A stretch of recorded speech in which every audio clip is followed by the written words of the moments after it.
Let certain people have it, other people have this category, and that category, and then you could still do it. There's,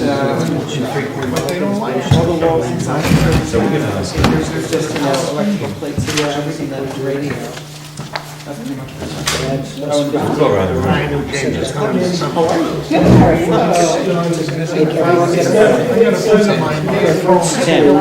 Reference to primary standards. So, it's so foggy. Reference when you're issuing. It was slower.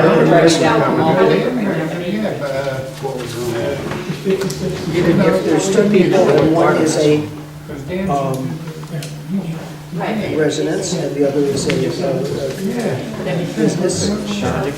No, just two. To add more people going in the future. We need a chair for Sam. We selected it over Okay, everybody's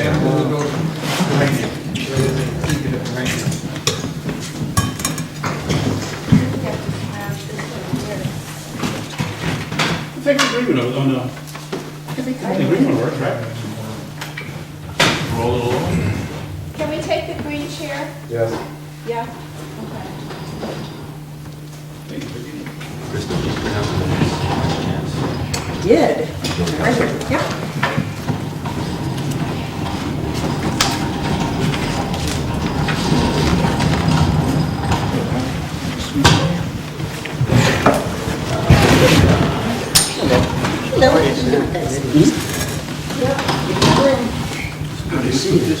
fresh haircut. Yeah, I need it. I went to the guy in Phoenicia. Oh, yeah? Fred, it was pretty good. Yeah. There's a local guy. As much as I can. Okay, everybody's here. May we call adjournment to the recess, the 6th or 7th Shandaken STR committee meeting? Yes, it's the Thank you all for attending, for coming along. Let's please open with the pledge of allegiance. I pledge allegiance To the flag of the United States of America and to the republic for which it stands, one nation, under God, indivisible, with liberty and justice for all.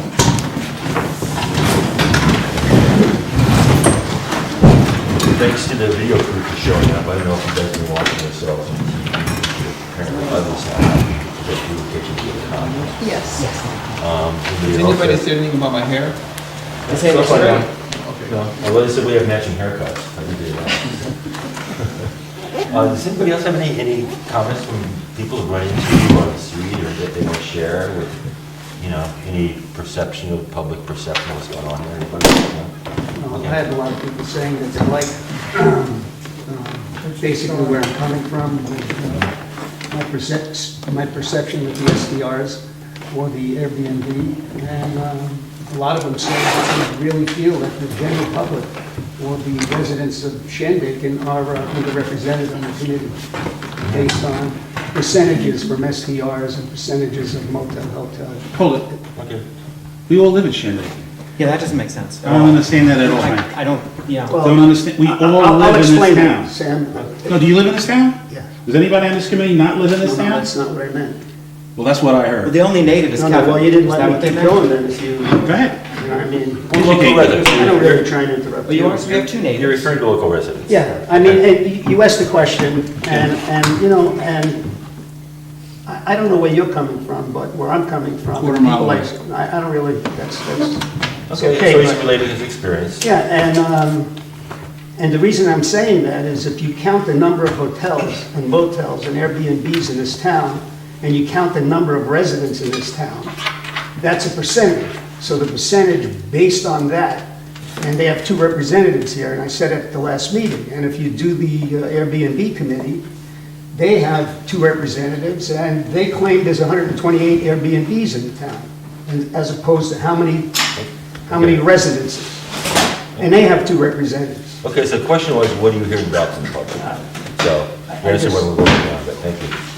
I'm hearing that they like the way the committee's going. They think it's, we're having fruitful discussions. They think we're making progress.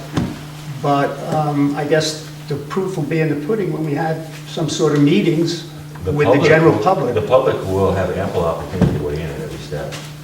Anybody else? Okay, so our homework assignment was to identify the areas that we feel this committee needs to regulate or address, correct? Do we need to read that? Oh, First. sorry, minutes. Sorry. Please, Just to please read follow, minutes. follow rules here. Okay. These are the meeting notes from the November 11th meeting. Present were Mark Lodi, Sam Spada, Ralph Cohn, Hank Williams Jr., James Kopp, Elizabeth Niesel, Krista Trindler. Absent were Howie McGowan and Kevin Van Blocken. We came to order at 7:10. The meeting was recorded and posted on the town website.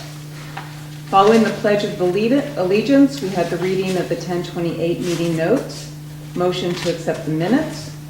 All were in favor. Mark Lodi provided everyone with the following documents taken from the town website for discussion.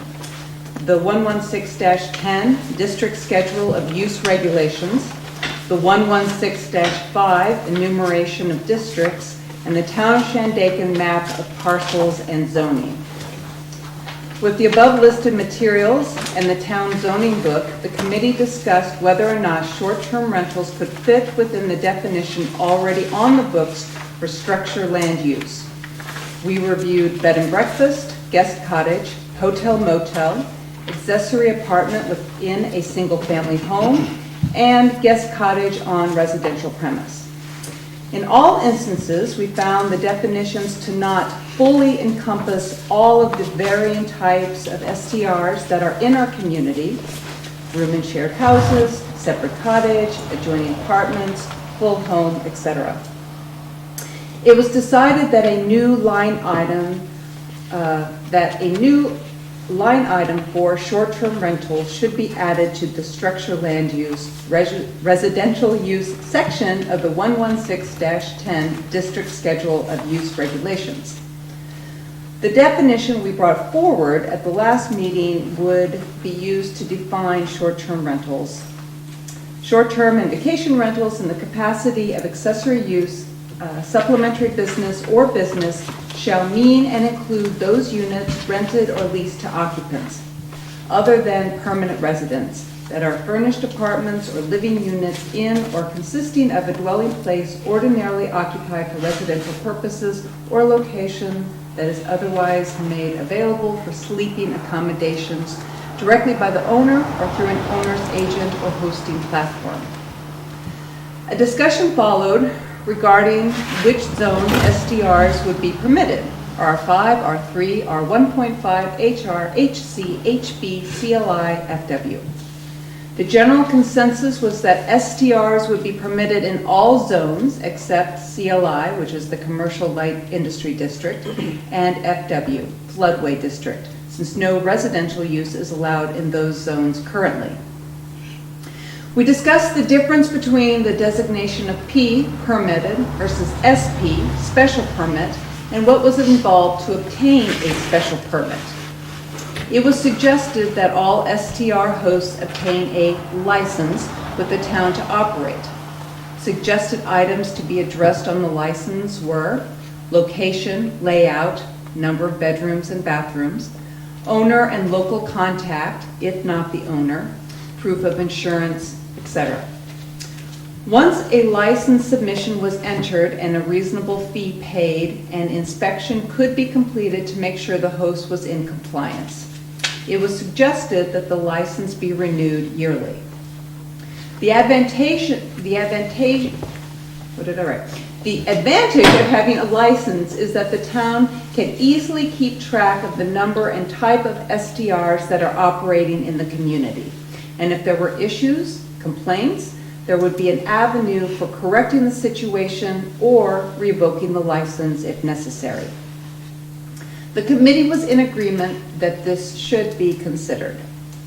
Other items discussed: different regulations for the different types of STRs, for example, owner-occupied versus absentee owner, temporary residence permit, grandfathering in current STRs, if a cap is put on the number of STRs in a zone. Assignment for our next meeting, each member is to come with a list of possible regulations or issues that we should discuss.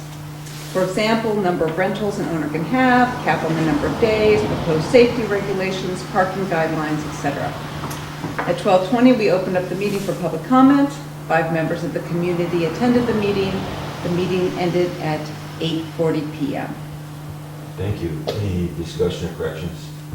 May I have a motion to accept the minutes as read? Motion from James Cobb. Second. Second from Kevin. All in favor? Aye. All opposed? Minutes so passed as read. Thank you. Good job, Krista. This may seem insignificant now, but this may be significant in court later on. So let's make sure we get accurate minutes, and thank you for doing that. Okay, so we have a homework assignment. How do you want to proceed? Before we get into that, may I address one thing that did come up last week? Yeah. I believe, Ralph, you introduced the subject of the county registration of STRs. Right. And a fee and the water inspection and all that went with it. I looked into that. I called the Ulster County Health Department. Their definition of a short-term, I believe they use the term temporary residence, only their registration is only required if you can accommodate 11 guests or more. So that's why so many of us have never heard of it, and it hasn't been brought in up as a point. The Ulster County Department of Health is only interested in your, let's just say, short-term rental, if you accommodate 11 guests or more, and they determine the number of guests you can accommodate based on 2 people per bedroom.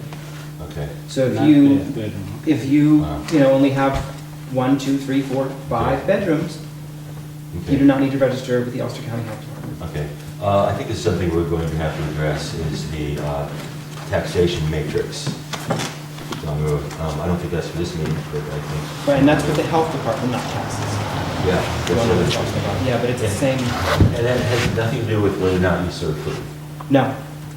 Strictly has to do with the number of guests you can accommodate. So what if you have multiple units as an STR? Well, if they're all on the same property, then that's counted as above. If you own 3 properties that each have 3 bedrooms, they're each counted separately. It's counted per property, not the total gross you own spread across multiple. They're only interested in properties one at a time and what their maximum occupancy is. And well, there's also kind of special license in swimming food. It's Special license. It's all, for me, it's all under that temporary residence permit. I don't have a separate license for Okay. the restaurant. All right, so we're gonna have to air this out after we Yeah. get to the issues at hand. The issue at hand was, what do we feel needs recommendations? I have a lot of stuff to say. I have a list, so I'll be happy to start off, but maybe we should hear from the zoning board officer first. You have anything you want to say? Well, I didn't really have a chance to do homework on that, but what you're looking for is what I think is important to be regulated. Yep. I think regulation should require on-site parking. I think that's important. Fire and safety issues. Occupancy load based on the amount of bedrooms.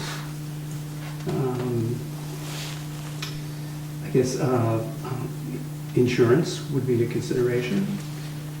And what would be the 5th one?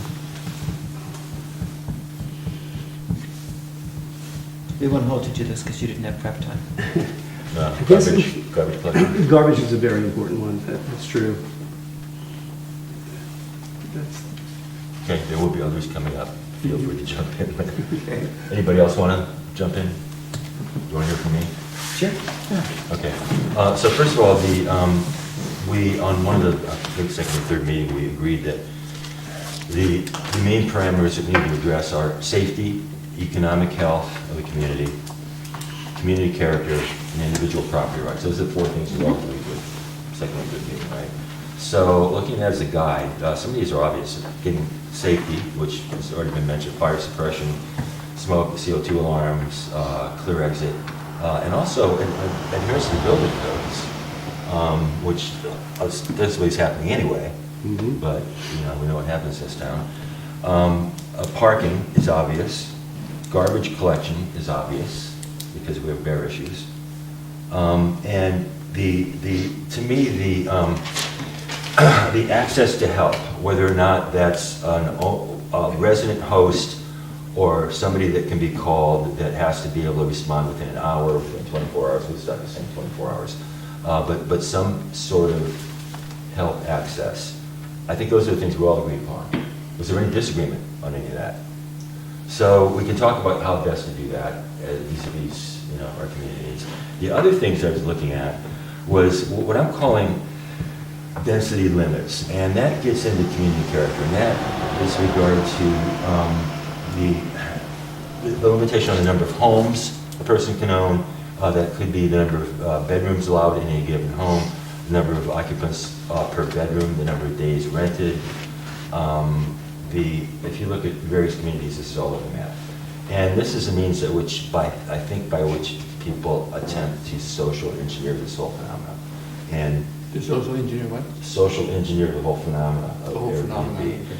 And as Sam pointed out, social engineering is kind of a sticky wicket sometimes. But anyway, that's something that we're going to have to address is the density. I'm calling it the density of Airbnb. For example, we know there's 900 residential units in Shandaken. We're going to limit this to 450 Airbnb. So all to be discussed. Anyway, I think density. And then the other thing is party crowd restrictions. Again, this might be related to density, but you know, we're seeing elsewhere in the country where, you know, a couple rents a house with 3 bedrooms and invites 30 people over, and what that recently happened in San Francisco was a big party and somebody got shot and killed. So we want to avoid that. I don't know about enforcement on that. We need a discussion on that. Noise restrictions. There are already zoning laws on the books, not zoning laws, but I mean coding laws on the books require noise restrictions. I don't know how many of us are running around with a microphone and audio meter measuring decibels, but there are statutes on the books, along with things like, you know, when you can shoot guns off and stuff like that. So I think that should at least, we should figure out some way to convey those restrictions to the guests. And then the permit quote license requirement. Is that going to be annual? Is it going to be transferred via property? Is that going to stick with the property?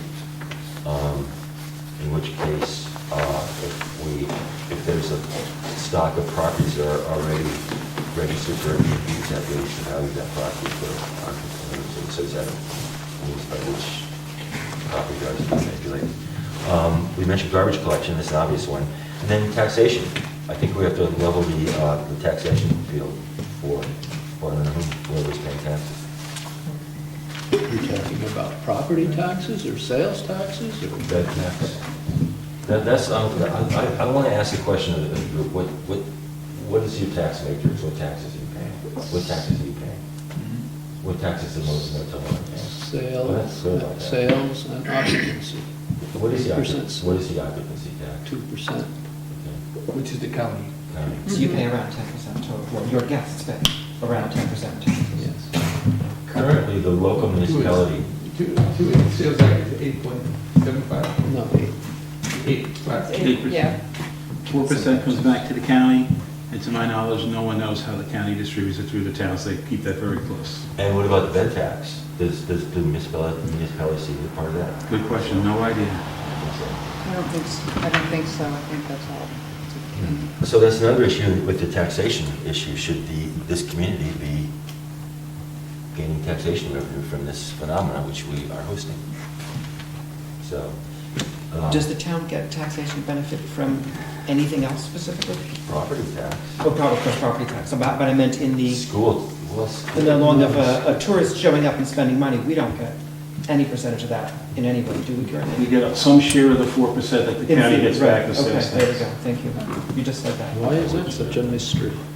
Pardon? Why is that such a mystery? Because every town wants what it's can get.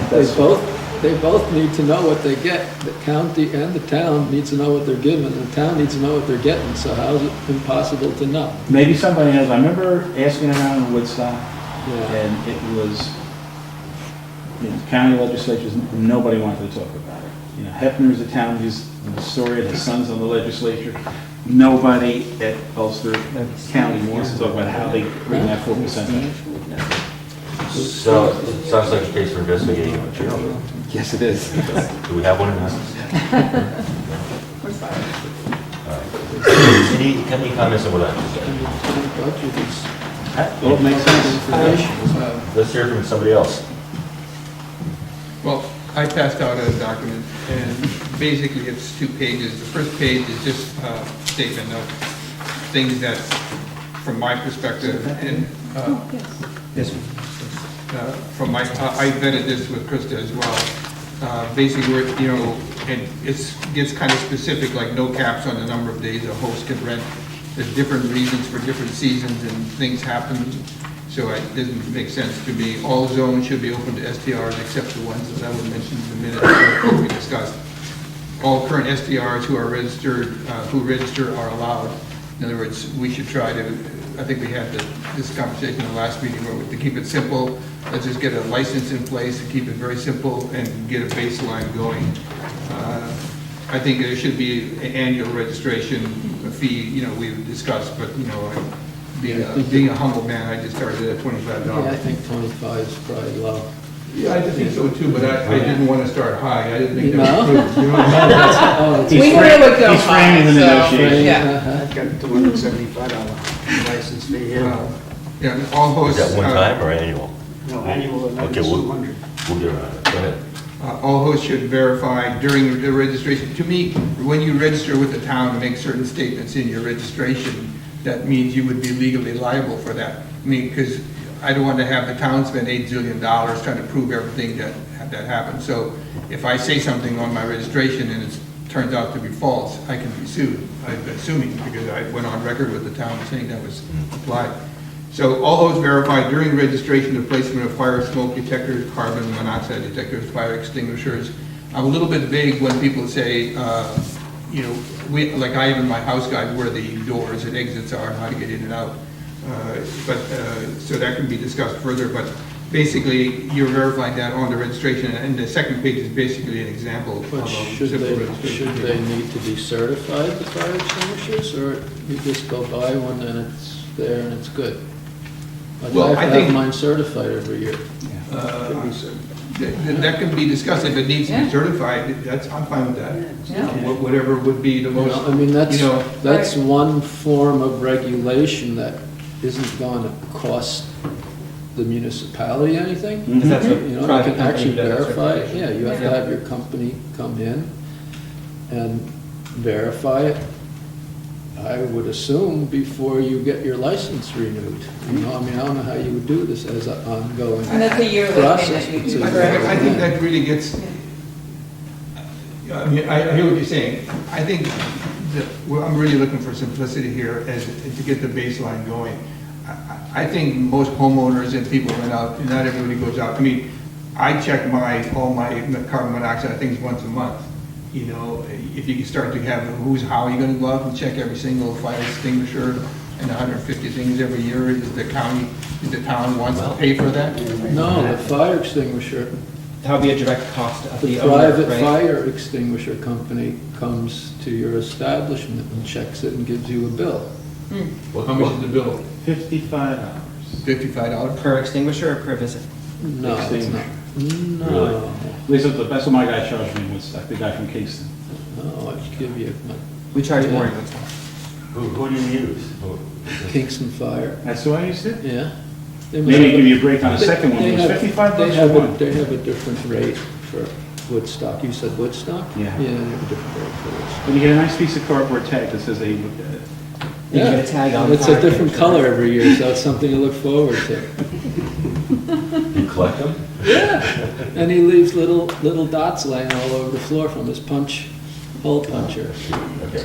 So we all agree this needs to be addressed. It's Yeah, just- basically Yeah. the safety thing, I think. Because there's a lot more kind of questions to in follow sync that one with. up, but let's And get there to could be this. nuance in that. Host has to have, every host has to have insurance, and the insurance company has to know that his short-term rentals are are done at that location. So what is there for insurance for short-term rentals specifically? Well, I think there's only about 2 or 3 companies that do it right now. But does not Airbnb also offer an insurance package? Well, here's the thing that I've heard about it, and I don't know.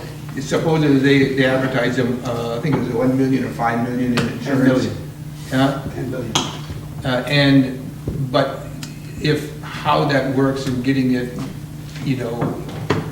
depending on the event that happens and transpires to get the insurance thing, I think what I'm understanding is that most people should have their own Private insurance, private yes. insurance, where if the insurance company knows that STRs are there, and there's Lloyd's of London is one that Yeah. provides it, Security Mutual Insurance provides it, and I just heard of a third one, which I can't remember the other day. Oh, And they are definitely more expensive than homeowners insurance by 2 or 3 times. Wow.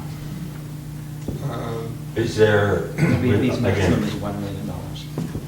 Yeah, I think According to the website, it's $1 million. Yeah, I think it is 1 million. well, again, this is for discussion, but is there a financial gain to form a insurance group of all you renters? Well, it's an interesting question, probably as an aside, but Anyway, this is the point being STR should have that. Right, okay. I mean, I think, I think- as an STR owner, I think so. I think And then regarding parking, I think there should be legal parking for guests. I know people say, well, it needs to be on property, not on street. There are rules and regulations that apply to on street. There's in various places. And I've had my house rent 6 people. I've never had more than 2 cars for 6 people in an entire year. So I think to say, you need 1 parking spot for every bedroom is excessive. I think if you have 4 people in 1 parking spot, and also maybe require the host to put in their manual what the parking limits are. So if somebody, if 6 people want to show up at 6 cars, in your communication to the guest, you would say, we have 3 parking spots for you, or 2 parking spots. And if you come, you park in some other parking lot and carpool in, and stuff like that. But I don't, just really limiting that was what my thought was. Or if the town, if there's spots where you can park in town or where it's legal, well, why can't you tell your guests to park there? Where's your STR, by the way? It's in that little woodland valley on this side of the river, on where East Opus Avenue and West Street. We already have parking regulations in the zoning code now. Right. For single-family zone. residence, it's 2 parking spaces. For a single-family residence. Yes. Are there any? So there are no homes that have no parking spaces?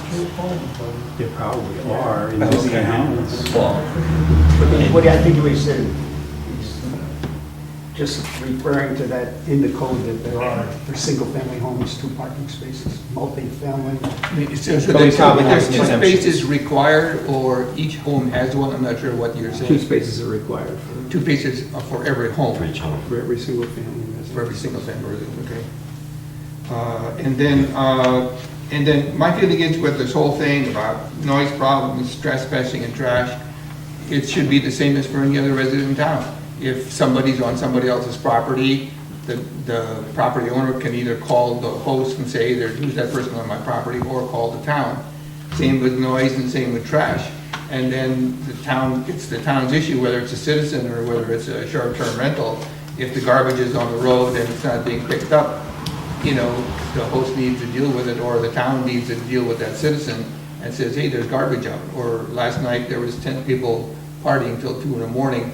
You can't do that because there's a noise regulation. But that's what the town's supposed to would be there for. And my feeling is in Shandaken, from my understanding, talk to air hosts, the biggest noise problem, trash problem, issues come from citizens and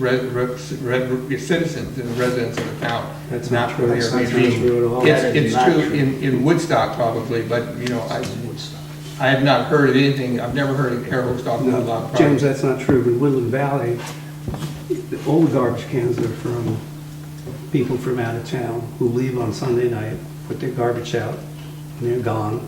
And the next morning, Well, it gets to So my, it's not the residents. The gets to my residents have gets to my figured it last out point already. is every host needs to have a local property manager if they're an absentee owner that has to take the garbage in. And in other words, just like any owner of a property, you can't let the garbage out on the road for days, right? otherwise you're in violation of town code. So if a host has garbage out on the street and doesn't take care of it, that's a violation of that host, and they, somebody. Right, we already have that law in place. Yeah, so, I mean, but. But it's not mostly the residents that are causing the problem with the bears. It's the out-of-town people that are coming in, and they're not aware. Can you verify that for me? I'm not questioning what you're Yes, I saying, can verify that. but, I mean, a bear doesn't know which is an STR or not. No, but the people who live in this town have learned how to keep the bears out of their garbage. But the point may be that we can avoid problems if we're more proactive about educating people about garbage issues, parking Yeah, issues. certainly in our house guides for guests A and B, if every absentee STR has somebody who is gonna come and they put the garbage out in the morning rather than put it out the night before. On my street, if I put the garbage out the night before, the next day I gotta pick it all up, because the bear's gonna come sure as hell. But that's this problem of every resident in town.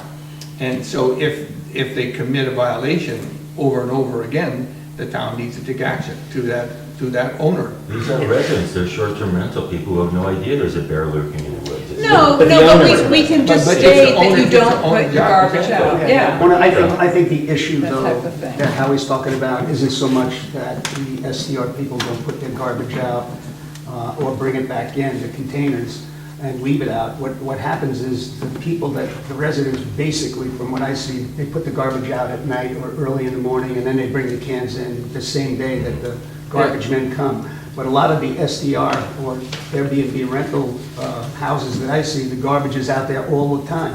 So if somebody comes and they're there for 2 days, the garbage cans are by the road and they just throw the garbage in it and they're out all week. So Right. that So leads that's to what the I'm problem saying. of the bears, So, ripping the garbage up because they have an opportunity of 7 days to go into the garbage can as opposed to just one overnight. I just think we're gonna I think it's a moot point. I don't care who, whether it's a resident or a short-term Yeah. renter who's leaving the garbage out. Garbage can't be left There's out. already a law and code in place for this one. Let's move on. let's make sure our renters know that. Make sure the what renters law are is. aware So, of the aware of this. rules. So, Yes. these are obvious. Yeah, so I'm not saying, so the next page, and we don't have to go through the detail, but this is, you can look at your leisure, but basically, it's a very, very simple registration. Name of the property, property address, the owner name, contact information, if they're an absentee owner, who is the local person that's gonna be on call, whether it be for a garbage issue, taking things in, whatever. The type of, describe that they are registered with the county, what their certificate of authority is. They should describe the dwellings on the property, have proof of insurance, maximum guest occupancy. And there's some debate probably within that of whether if some people sleep in the living room or not. Confirmed legal parking, we've discussed that, and then safety issues and good neighbor policy, which is, proper trash handling, clear property line posts, to me, if somebody has a property where it's confusing where your property ends and another one begins, it shouldn't be that hard, and I think the town can say, put a white post out there, and then you put in your house manual, say, don't go past that white post because that's the neighbor's property. I mean, these are really simple things to take care of, and so if we register everybody, get everybody involved, have these simple rules apply, we're good. Sounds good. A small issue, but also a large issue is everybody should have an address number on their, Clearly. identifying where their property is. Clearly. And there is a code that says the letter should be 6 inches high. And so, like, I drive around and I'm looking at addresses, and a lot of the people don't even have their addresses. At all, at all. Yeah, So, exactly. it's a small thing, But it's but also a safety issue if the Yeah. ambulance has to find you. The address coincides with the fire number or not necessarily? It does, yeah. Because by us it does. Yeah. Are you, Yeah. I don't see a lot of that, don't. I think so. It's the old fire numbers now because Ethan Bernstein, his Eagle Scout project was to go out and, because they were all different numbers and some roads had the same, or streets had the same numbers Right. on them. So what he did was they went out and he put together this program and he made up these little metal fire things, and they were red and they had the number on it. So that every fire number in the town was only one number per building. So that became your new address. So all the addresses were changed, but it was for safety reasons and for the community, it was better. And that was his Eagle Scout project. When did Worked that out pretty well. happen?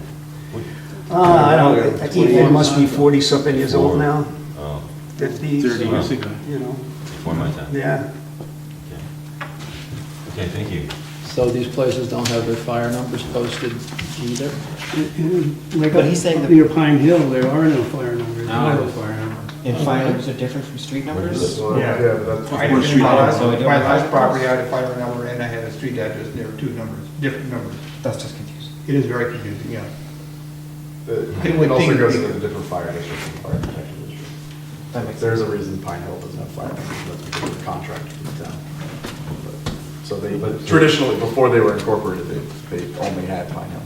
But they have address numbers. Yeah. I mean, so I could go to 389 Main Street, Pine Hill, there's gonna be a address there. Yeah, it's gonna, yeah, the same regulation, right, in Pine Hill? Mhm. But I don't, is there anything for fire numbers in town, in the code? In the International Building Code, there is.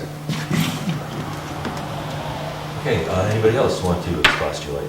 Hank got a paper, did we go through this? Sure you want me to go? Of course I did. Thanks. We'll both be nice. Anyway, I put this paper together. It's kind of like a lot of it mirrors what James has said. You know, on the top though, I just put, you know, my little comment of what I believe and what I think should be right. And I think, based on that, one of our problems with regulating the Airbnb community is that the fact that we really don't know how many residents we're regulating. Because right now, we're looking at a number that James gave us that the county proposed was 128. But I'm hearing numbers that are a lot higher than that, like between 400 and 500. So if you think we're regulating something and we think we know what we're doing and we're regulating, say, a few properties, like 150 out of the whole town, it might be a lot larger than that, and we might be regulating some of the things that maybe we shouldn't because of the number. So I think it's important that we kind of look at what we're really doing and think that the number is going to be a lot larger than what we're talking about, 100 and something. Well, So I think that's the town important. has to, I'm thinking out loud, but the town would have to, once the period of registration begins, you know, the town's approved everything, and you're moving forward with implementation, the town has to do some media announcement that says all short-term rentals have to register with the town, otherwise you'll be in violation. Yeah. And you That need would to be like after the fact, because we come up with a definition, and now we're coming up with what we think are important issues, and then we're gonna come up with regulation, and then they're gonna come in with, and then the regulation's gonna be licensing or whatever, and then they're gonna come in for the license, and then when they come in for the license, if you have 1,500, just use that as a, you know, a hypothetical number, as opposed to say 150, I mean, that's a big difference. So you're that's why- regulating something that you really, what I'm trying to say is you're regulating something that you really don't know the vast Which numbers is of. why I've said, rather than try to do the whole thing, all in one big thing, and without data, is crazy. Let's get a really, really simple, I think Sam echoed that someone in the last meeting, a really, really simple registration with minimal regulation going, and then announce it to all the STRs, get everybody in, you know, registered and set up so that everybody's comfortable. And then, based on that, Hank, if it's determined that you need to do or tweak or add additional things,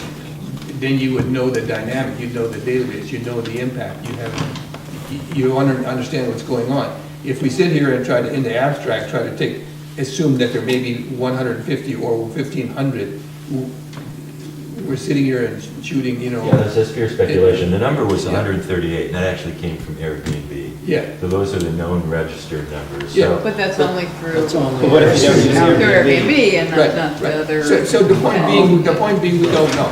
Right. And it would be helpful if we really keep it simple and get people registered and then move on from there. It's not that this committee is gonna do an absolute perfect job and we never have to tweak it ad nauseum into the future, right? So along those lines. Will Hank finish his presentation? Oh, I'm Just sorry. listen to I them, it's thought- good. Go ahead. I thought this comment, Terry, was deduced by Hank's, beginning of Hank's presentation. So along those lines, And now I lost my train of thought. You'll pick it up later. Yeah, Raise your hand. when you next pick it up. month. Next minute, maybe. Continue, please. And basically, you know, what I said was that I think that all the Airbnb models of population in the town outside of the owner-occupied ones are actually illegal, and they could be legal if they just had applied for a special permit and went before the planning board. So, you know, the legality part of it is they could be legal if they applied properly to the zoning regulations that we currently have. And I think that maybe, well, I won't say that, because that's, you're not gonna like that. But anyway, you all have my sheet, and number one just says they must apply for an application and have a certificate of occupancy and an annual inspection certificate, proper insurance, providing rental protection, ability to provide insurance copy to zoning officer when requested. The second one is new homeowners, meaning new people that come into town and buy a single-family residence or a multifamily residence, cannot operate an Airbnb or short-term rental on their property for a period of 24 months. It's more or less a moratorium on the time before you can operate. STRs or Airbnb cannot be closer than 600 feet from each other. And I know that's a problem in cluster housing areas or zones or where they are. And that could be reduced, but I'm trying to resolve the issue of noise, trespassing, things like that. Density. Parking. Okay. Limited to 2 persons per bedroom in Airbnb. Ample parking, 1 space per bedroom, no street parking. Noise restrictions and regulations from 9, I know we already have them in the town, and I think it goes from 7 to 9 at night, I believe, but I think that the short-term rental or Airbnb community, the regulation should be from 9 a.m. to 9 p.m. Current So noise you don't- restrictions kick in at 7 p.m. And I know that, you know, we have noise restrictions in the zoning right now, and it's 57 for commercial zones, decibels, and 53 for residential housing or residential zones. And the It's next hard is, to enforce. pardon? That's a very difficult Well, thing to enforce. because you have decibels in there, so if you didn't have decibels in the zoning, it would be easy to enforce if you go there and, you know. Well, it's also based on the distance between Yeah, I know. them, Yeah. so it's not an It's easy tricky. thing. It is a difficult thing, you know, when you decibels, you gotta go out with a decibel meter and find out, you know, what's going on. What It's alternative extreme. unit of measurement could we use? Yes, it's like crazy. But in any event, Irritation effect. But that's subjective. Exactly. So, yeah, anyway. And garbage regulations, containers must be removed from the street within 24 hours after pickup. And I don't think that's unreasonable if you have a property manager or somebody I know, some short-term rental or Airbnb people in my neighborhood have somebody that manages the property or mows, you know, takes care of the grass and does the plowing and stuff, and they put the garbage out when people are there on Tuesday and they bring it back in because that's the garbage pickup day in Woodland Valley. So I know some Airbnb people that actually do that, and it works quite well. But again, like Howie said, on the other hand, there's a lot of people that just leave the containers out all week. They're never in, and when people are there, they just throw garbage in it. So the garbage is out there all week. Are you seeing a bear problem on your street? On occasion, yeah. Not all the time, but I mean, I don't think anybody sees it all the time unless they're maybe in a hamlet zone in town or something where there's, you know, those garbage containers, you know, the Sandwich dumpsters. And then they know that they're there all the time. But Okay. and then I have, if you haven't paid your appropriate taxes to the county or the town for 1 year, that you lose your license to operate. Your license will be suspended, and then you have to reapply that third year. By appropriate taxes, you mean the taxes we might impose, or Yes. the property and school taxes and all that stuff? No, taxes that we might impose on the Airbnb community through the town or the county. I think it'd be fair to Include include the others. property and school tax. Yeah. Yeah, why wouldn't you include Well- property and school tax? Well, I think that's not an issue that we have here with the Airbnb community. I think that's an issue that the assessor in the town would have. If you don't pay your taxes, there's already something on the books that after 3 years, they auction it off. So I think That's our true. biggest issue here is trying to regulate the Airbnb community and not the county and the town and the tax or assessor's office. There's no need to pile on. Yeah, I mean, that's what I'm kind of looking at. You would address that issue if you put your certificate of authority number on the application form. I'm sure the county, you could check with it'd be pretty easy to check with the county if anybody hasn't paid their bid tax. It'd be pretty easy to find that out. In any event, that's what I'm proposing as one of my recommendations. And then we'll go on to say that the Airbnbs are not allowed to rent their properties for weddings, bachelor parties, Halloween parties, 4th of July parties, or et cetera. I mean, they do get out of hand in weddings. The worst I've is- seen it even in Woodland Valley, that like they took half the road. I mean, just in parking. It's only a 2-lane road going back Woodland Valley, and it's all windy, and half of the road for about a quarter of a mile was cars. The worst ones are the And we went to one bachelorette lane. parties. Bachelorette parties. Well, I left bachelorette parties out I've got because a I thought question that for, those would be. I've got a more, question for the town representative. Don't, you have a party like that, don't you have to have a permit or something? Yeah, it's already, and that's kind of how this whole thing came up, because somebody was they were renting their Airbnb for weddings on Broad Street Hollow. That's kind of how this whole thing. But yeah, as far as I know, you need a permit or a commercial license. On this license, would it be better to say, not say you can't rent it for a bachelor party, but rather to say you can't rent it for a party that exceeds X number of guests, that also doesn't violate, because, okay, we're not having a bachelor party, it's this is a birthday party, Possible. and now it's Right. legal. Right. It's a bat mitzvah, well, okay. Those are- And then I put, and et cetera, et cetera, et cetera. Yeah, I think we should get away from identifying the purpose of the party and try and focus on how big is a party Yeah, and the before it's a number of problem. people. I agree. Exactly. Kind of No, I specify agree. occupancy, isn't it? It's not the party. I'm it's sure, the- I'm it's sure the it's easily nuisance. defined, yeah. I think we should stick to, if we can, to defining the nuisance. Well, we do have on the books common law nuisance, remember? Yeah. So I mean, that's always in play. Again, enforcement. But The comment I want to make, and Ralph said on the thing this afternoon about this company that helps towns and people with, regulations and stuff. First of all, just to say the company, what is it, Epicus or something? No, It's like, it reminded me a little bit of the oil company putting out a statement about global climate change. I'd be a little suspicious if they're totally objective. Well, the write-up they have to help STRs regulate is very biased. It refers to all guests as strangers, and it mentions benefits very briefly and then goes into a long list of negatives for it. So it's a very biased thing, but the thing I did come out loud and clear was make sure that you can easily regulate what it is that you're regulating, that it's enforceable. And we've talked a lot about, how we only got one Howie, and, we're not generating enough income to hire a staff of 15. with I think we computers and will, stuff. after you see all my presentation, I think the town will benefit with a tax on the Airbnb community. I think they'll benefit by a licensing fee from the Airbnb community.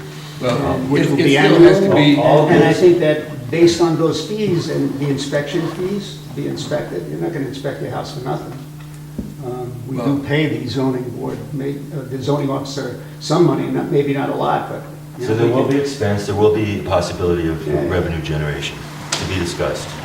Yeah, but anyway, I was in my, it was nice that you mentioned that, but in any event, if I may finish. Of course. And if you have 2 verified complaints by the police department or the zoning officer per year, that your license can be suspended for a full year. I mean, the number is just a number, it could be anything. I mean, Verified. I'm just using Legitimate. a number. Right. And limit in Shandaken to 150 STRs with special permit license, as well as limit the amount of STRs Airbnbs one owner can own.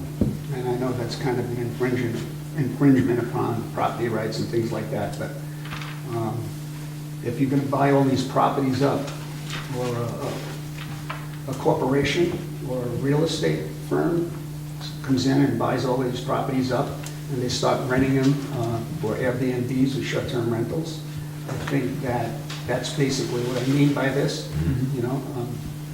Woodstock is limited to one STR per owner, Yeah. one owner, one STR. Well, I think that's a consideration that we should have. And So then I what put together. happened to the ones that already have multiple STRs? Yeah, what if you already own 3, for example?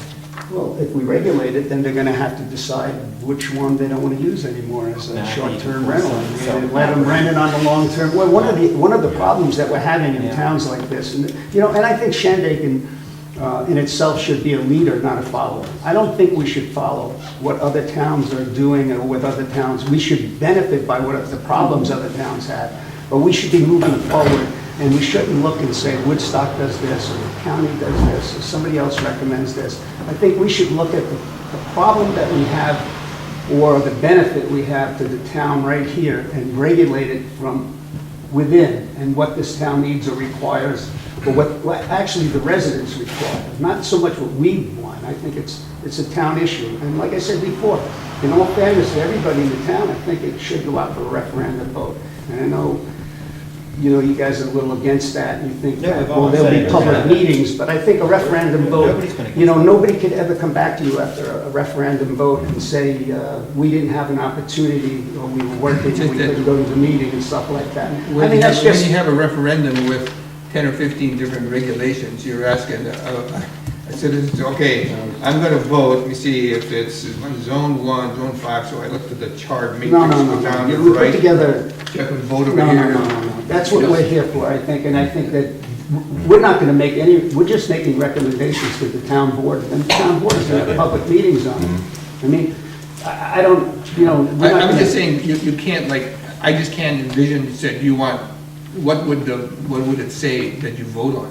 I mean, it's a very complicated kind of issue with many, many variables having to do with zoning, parking, bedrooms, how many days of the week. No, I think the You biggest, can't vote on I every think the single biggest one of issue, them, is it yes that's or no, not or? the issue, James. The issue is, basically, does the town residents want short-term rentals or Airbnbs, and how many do they want, or do they not want it?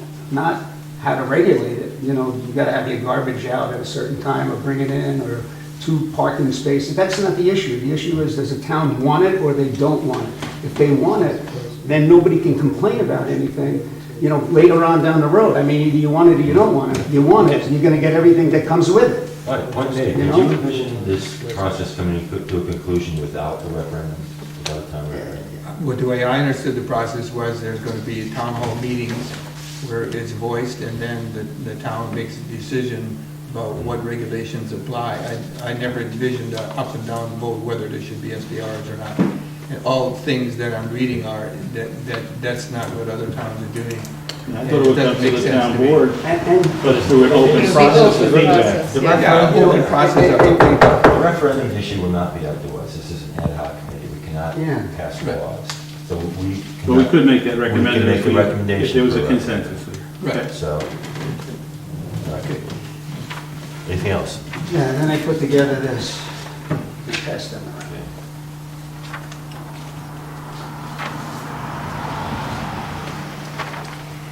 Okay, application fee $275, annual renewal fee $200. Yeah, and what I did was I kind of did the Airbnb, put them into types of models. I just want to make a point, it's happened several times. Can we make sure we're not saying, let's get out of the habit of saying Airbnbs? I know you We're guys looking to don't like regulate that. STR. I know you don't like that, that's why No, I'm no, saying. not that I don't like it. No, no, I know you don't really. If we regulate You're taking it after that Airbnbs, we're only regulating a small percentage of the places that you, Hank, want to regulate or get rid of. There are people who do not use Airbnb. I don't want to get rid of it. You It's just, become a colloquial. Let's not use I'm not- Airbnb, let's I'm- use short-term rentals so that we make sure we're including everybody. okay, when I Because I wanna made my regulate presentation, home I ways, used Airbnb or whatever. VBROs, Home right? sharing. Pat's written STRs here, you should keep Yeah, consistent. we as a group, we all keep saying it, And I keep meaning to say it. I so mean, let's- it's just a play on words anyway, I mean, for the most part. I think You know what you're regulating, we know what we're here for, Yeah. and we can argue. I just want to about make sure we're being clear. Okay. Well- STRs. Trying to be as clear as I possibly can. I mean, maybe I'm not the STRs. most eloquent speaker in the world, but, you know, I'm trying to do the best I can with what I have to work with. That's why we have a committee. And I put a little time into what I did, you know, this last month, you know? Okay. I mean, as you can see, I just Yeah. didn't sit home and read a few papers and come here.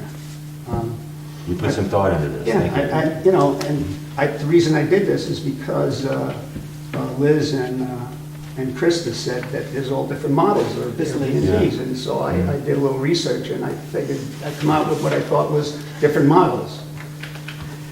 And I have 5 types. One is, type 1 is infrequent short-term rental.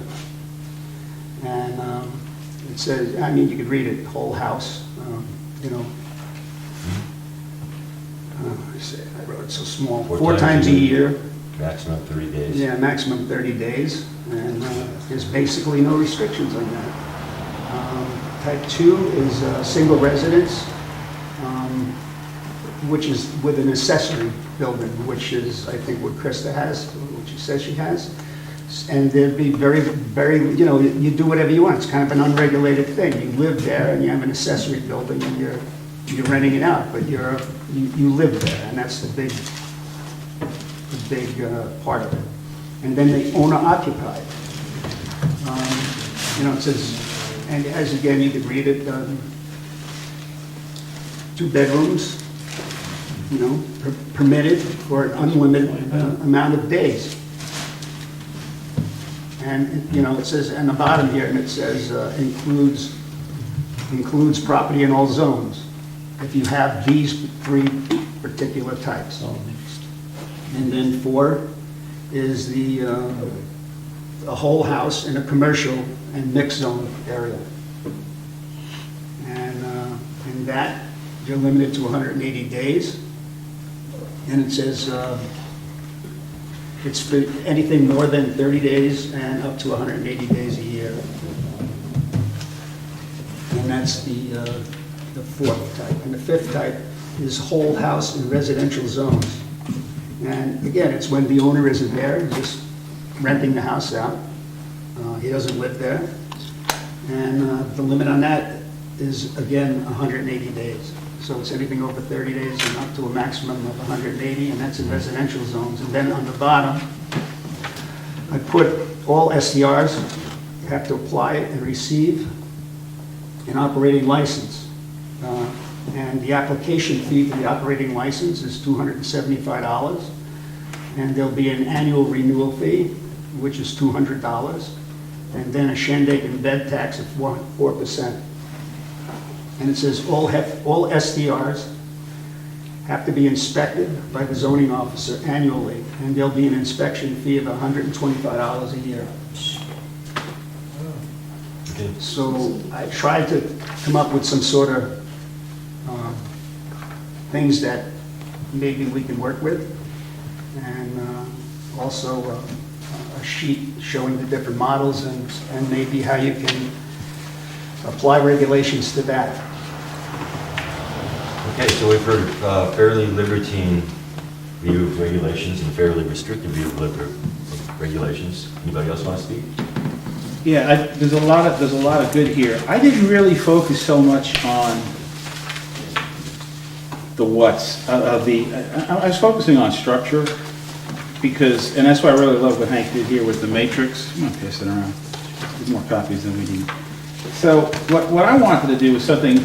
This is something I've used with clients when we're trying to parse really complex ideas for major developments, corporate clients, all kinds. And I think I got the 4 of them. I may have used the wrong words there, but you start with a big strategic concern. And you mentioned the 4 better than I think I wrote them down here, but the idea of community, property rights, the quality of life, your impact on others, and public health, safety, and welfare. Same thing. So, and what I think is what we ask ourselves is, okay, so what are the ways that you measure that you're dealing with that? like Hank, I do think that there are different types of STRs. And here I thought that the Woodstock approach, in terms of defining the types, was good.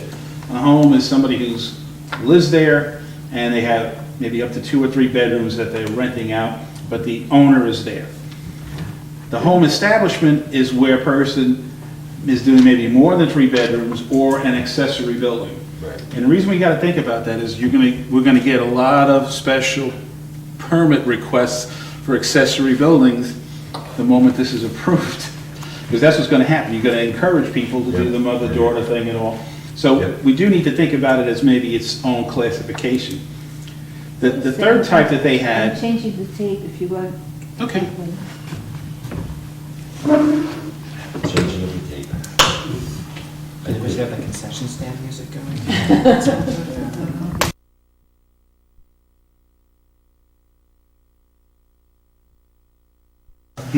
They would have to have something or either Yeah. the accessory building or the house. some things are going to go across the board. I absolutely agree. More information about the problems.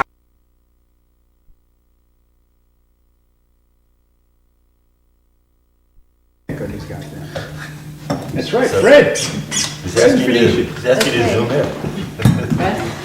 Zoom in on the new haircut. Are you good? So, and then the third one that they had, which I thought made sense, is an establishment. It's not occupied by an owner, it's somebody, a corporation, they own more than one, it's purely a business venture, but they're doing it as an STR. So, I just threw some ideas out there to say, okay, how do you measure, what's the sense of community? Well, really, maybe density. So, I think if it's a home owner occupied, I'm very libertarian there. Somebody's living in your community, they want to do it, if you got a problem with the way they're running it, they're your neighbor, you go talk to them. And I get more restrictive, so maybe if it's a home establishment type, maybe they need to be 250 feet apart. There's no magic here. And if it's an establishment, maybe it's 500 feet apart.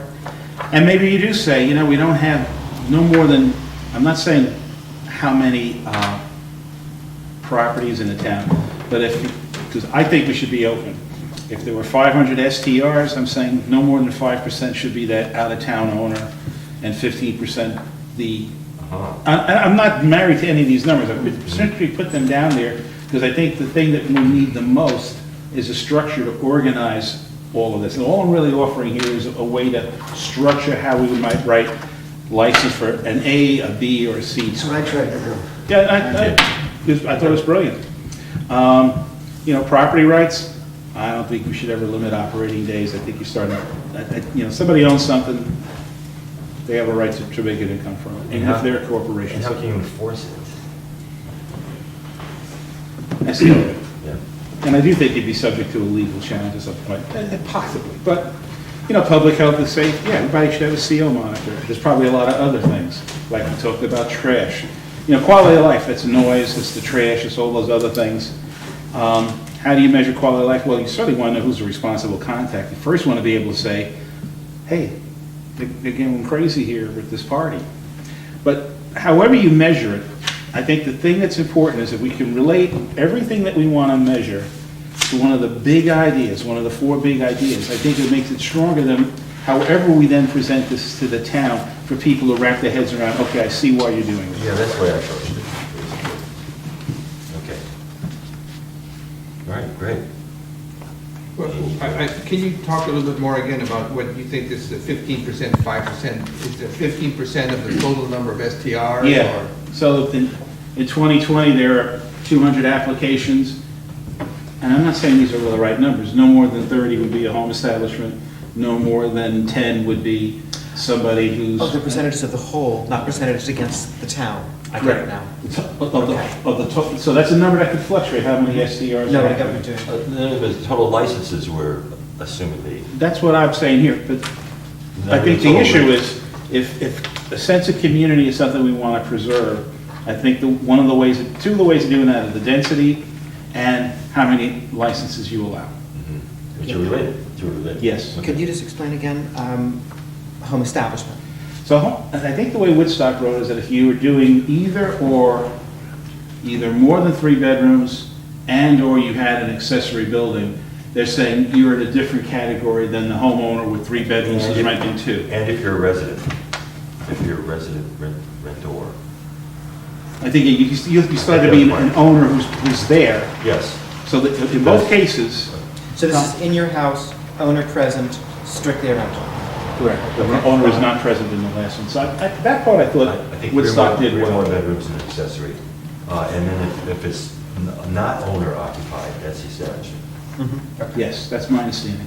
And so what is, so if somebody lives in Ulster County, because there's a number of hosts live in Ulster County and rent their property, or have a couple different properties, if they're in Ulster County, they're a resident. I think we're No. talking about Shandaken. No, if you live in a home. You're talking about, he's talking about occupying the physical property. I know what he's saying, but Yeah. I'm proposing that if somebody owns a property, and I'll give you me as an example. I moved to Kingston temporarily because, for different reasons, sent my daughter to Kingston High School.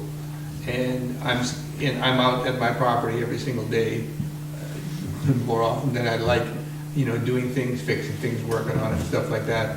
I get calls, I drive out, or my property manager drives out, we've got it covered 10 Wednesday, Sunday. I'm not on Long Island, and I think that should be taken into consideration. That's a fair point, 'cause I'm going to draw a distinction. There should be like a radius, for example, a radius. No, not even that. I think the intent of saying that the owner is present is that the owner is managing the situation.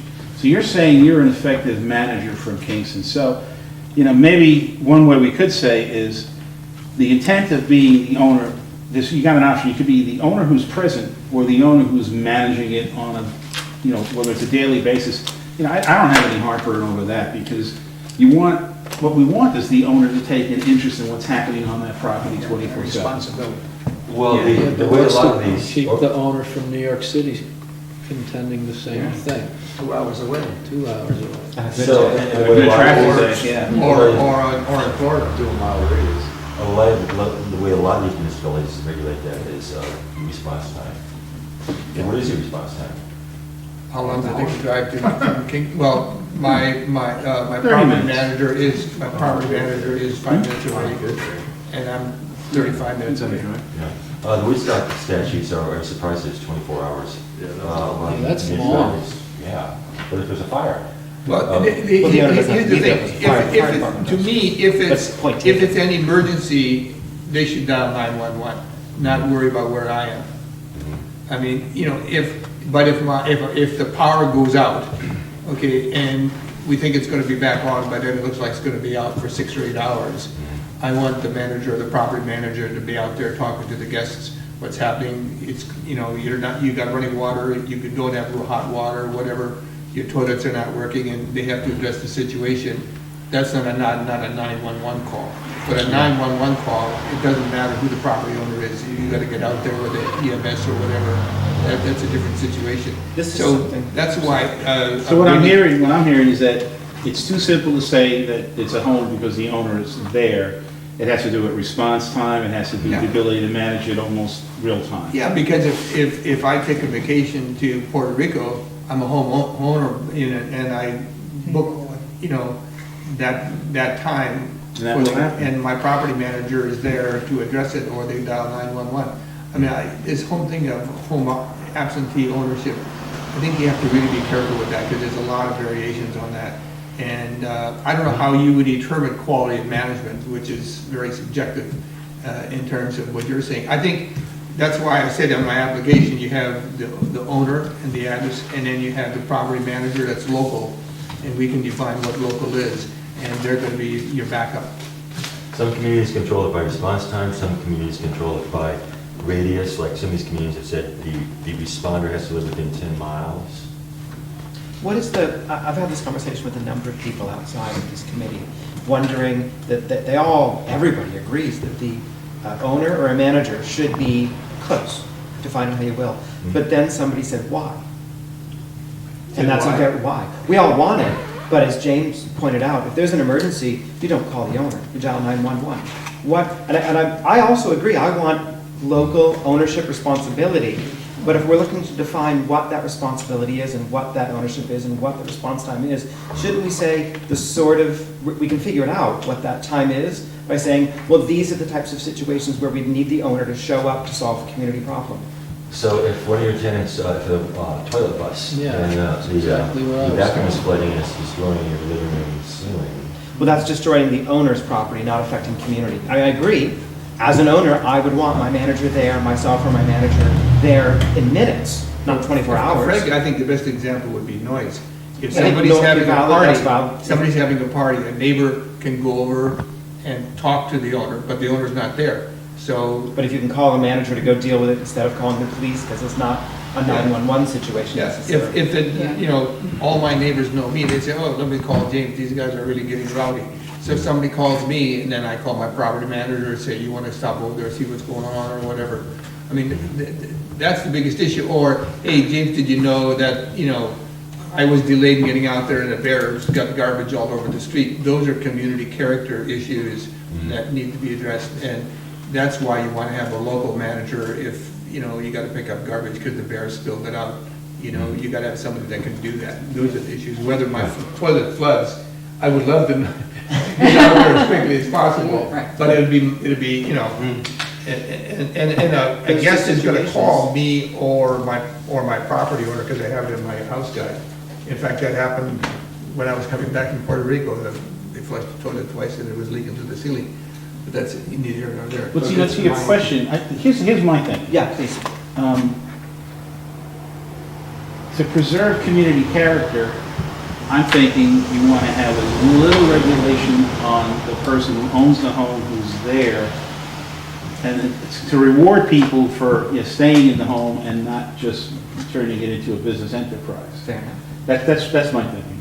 Okay. So let's reward those people with, Fewer restrictions. Precisely. less fees. That's exactly what my plan. Well, and then, because with the two examples, that, I might not trust whose examples they were, but the noise and the garbage. Noise, well, we want somebody there very quickly. And now you could turn around and say, well, they should call the police. But do we want to call the police every single time someone's a little bit too loud? Or do you obviously you want to call the owner? So that is one reason to have the owner, manager, representative very close. But the garbage thrown around the street, okay, that I can understand. You know, I don't need someone to come at 11 o'clock at night to pick up garbage, but I would like it picked up the next morning. Well, in this community, if there is, for example, a noise violation at 1 a.m., the response time from the police may be 2.5 hours. Yeah. And there may be circumstances where the response time from the owner will be shorter than from the 911 and or from an ambulance. isn't So- there, I'm sorry to interrupt. Look, look, And isn't there an enforcement feature, whether it's Airbnb or some others, as you rate the tenant, that the person you rent it to, they rate the person who rented, and then they rate. So, if you're getting the call at 1 o'clock in the morning, you're not giving that tenant, whatever you call that, renter, a 5-star review. Yes. That guest, that's right. That guest's gonna get a 1-star review. That way, the next time they wanna go to some other town, they're gonna say, whoa, you're partying till 1 o'clock in the morning, I can't do that to my neighbors. That's if they use Airbnb. Airbnb, well, I think all the STR Do they all use it services. already, I guess? I don't know for a fact, but most of them do. Yeah. And so that One more way. is somewhat an internal self-regulating issue that I think is working for the most part. I have a question that I'd like to ask with some of, from Hank's list here, a lot of which I'm not disagreeing with it, but like, for example, ample parking, where you put no street parking. Well, if street parking is allowed, then what about if just your neighbor parks in the street? I mean, are we going to have different rules for that I as think there's opposed zoning on that to? already, on street Well, I mean, parking. You could, Probably No, I different think streets the are different. condition of having an STR is if you're going to be renting out to 4 people, you have to have at least 2 parking spots. Right, no, I understand On that. site, not in the street. I'm just saying, like, are some of these rules like, okay, and again, I'm not against them, just on enforcing them. So garbage containers must be removed from the street within 24 hours after pickup. Is there already a law in the books that any resident has to? Because International Property Maintenance Code It has to be in specifies for that 24. there's a Okay, limit of- that's all I wanted to And ask, I- if there was a. And I think you are subject to fine by the State Yeah. Department of Environmental Conservation. because they're the ones who have to deal with the problem bears. I'm pretty sure Right. DEC, if they want to, they can fine you if you are feeding a bear by not being careful with your trash. Great. Well, then it I don't just know that they seems, enforce it a whole lot, but they can do it. They do sometimes. the more that we can have, like, whether it be noise restriction, quiet hours, parking or whatever that already coincides with what the town rules and regulations are, we're not, So therefore, we don't need to regulate We don't- them, they're already regulated. they're already regulated, like we already have the rules Is there in any place. value to reiterating this for our out-of-town guests who have no idea what? Right, which I think is absolutely. Yeah, because there's an element of common sense that's gonna, We miss it. very Common uncommon, I know. sense. But like, Yeah. in a hamlet, people park on the street. That's okay. So I think a guest should be allowed to park on the street. Now, if I were to have a guest, and they were parking in my little cul-de-sac off of Broad Street Hollow Road, that would be wrong. They should be parking up the hill, in the driveway. So there has to be some kind of common sense application here. Well, there is a car parked on Main Street in Phoenicia. How is anybody going to determine if that's a can't. short-term rental or not? You So, can't. so somewhat unenforceable to my mind. But only two. And that's the hamlet. That's a hamlet, so. Yeah, the hamlets are gonna be different. Right. You got R5, R3, Right. R1.5. I mean, so, of course, it's gonna be different in the commercial zones and the hamlet zones, but, we're trying to do whatever we possibly can. Yeah. I mean, and as far as enforcing all of this stuff, the person that comes in and rents an STR isn't gonna be aware of these rules and regulations. Well, It's no, the that's not owner true. that's. Every rental person, because it's they review each other, and every home away does, and Airbnb requires a house guide. I could see the town developing an STR guide that says, as a guest of Shandaken, you could have a Shandaken code on it and says, here's the things about the garbage, here's the things. And there's nothing Yeah. wrong with, educating the guests. The guests are, they don't have anything to do but sit around and hang, so. They come here to see the bears. Once they understand that a fed bear is a dead bear, people's attitudes change. Yeah. I mean, you're actually killing those bears. I would be happy to include in my house guide something from the town that lays out issues like that. Every citizen should know that. We could start educating a lot of our residents. I think what I, Sell the point I'm advertising. trying to make is that the people that, To help people that hotels, rent yeah. aren't going to be really aware of these rules unless Yeah. you, as a host, Right. make them Right. aware of these rules. And if you're not an occupied host in the residence or in town, live in town, to talk to these people, they're not going to know anything about it. Well, you could have because- that page from the town, you could have every Well, host frame it and put it up Airbnb. in the rental space. But you're I think we should utilizing address that. Airbnb as a reservations center for your properties. Right. So they're just getting your clients hooked up with your house, and I'm not I guess sure. they pay, I don't know how it works, but I would presume that they pay Airbnb or whatever the, But what's the relationship to the well, noise? because and they wouldn't, if you were a host that was unavailable and you didn't talk or speak to any of the people that rent your properties, they wouldn't be aware of this because Airbnb is going to tell them about this. Oh, No, well, that's there's it. actually, just speaking through Airbnb, I don't use that term. no, I am speaking directly about No, but Airbnb. don't, just say short-term rental. I'm speaking about Airbnb in Reservation, particular. yes, for short-term rental. I'm speaking about Airbnb particularly, is that you do communicate with your guests. I have rules and regulations posted in the house. I mean, I'm there, I don't have those, You're that unique. same issues. But a lot of people do. There's already a system in place that these can easily be communicated, at least via that platform. You But you can't go- rent, you Hank, live you on the can't property. rent. Hank, on the Airbnb, when you confirm a reservation, you have to check a box that says, I'm gonna abide by the house rules of that place. You have to read the rules and you have to approve it. Before you rent it. Before you rent it, you can't get a reservation until you click So the you click the checkbox box. that says What does you've that read the matter? rules. And I've got the rules that says how many people there should be. I've got about a half a dozen rules that they should do. Then when I send two communications to them. One is welcome, and the second is the lockbox information. It contains very detailed information about safety, about neighbors, about parking, and all that. And then as I said, I'm not opposed if the town comes up with a page that is, town safety, whatever you want to call Excellent idea. it, that I frame it and put it up in the bathroom where everybody's going to go to the bathroom at least once. And it's mentioned in the house guide. I've got continuity all the way through. It's true, I stayed in his house, right before I bought my property. And It's in the bathroom? And I used the bathroom, and he's not kidding. But I will say, I think this is unique. I've stayed in 17 different short-term rentals in Shandaken over the past 15 years before I moved here. Ranging from 5-day rentals to 3.5 months. Every single one I stayed in had multiple postings throughout the house about all these rules, especially garbage and bears. Yeah. So that, I'm just saying so that we can hopefully say, I think this all started because Trista pointed out that if there is a rule existing, then we should just make STRs follow existing rules. We don't need to reinvent new rules.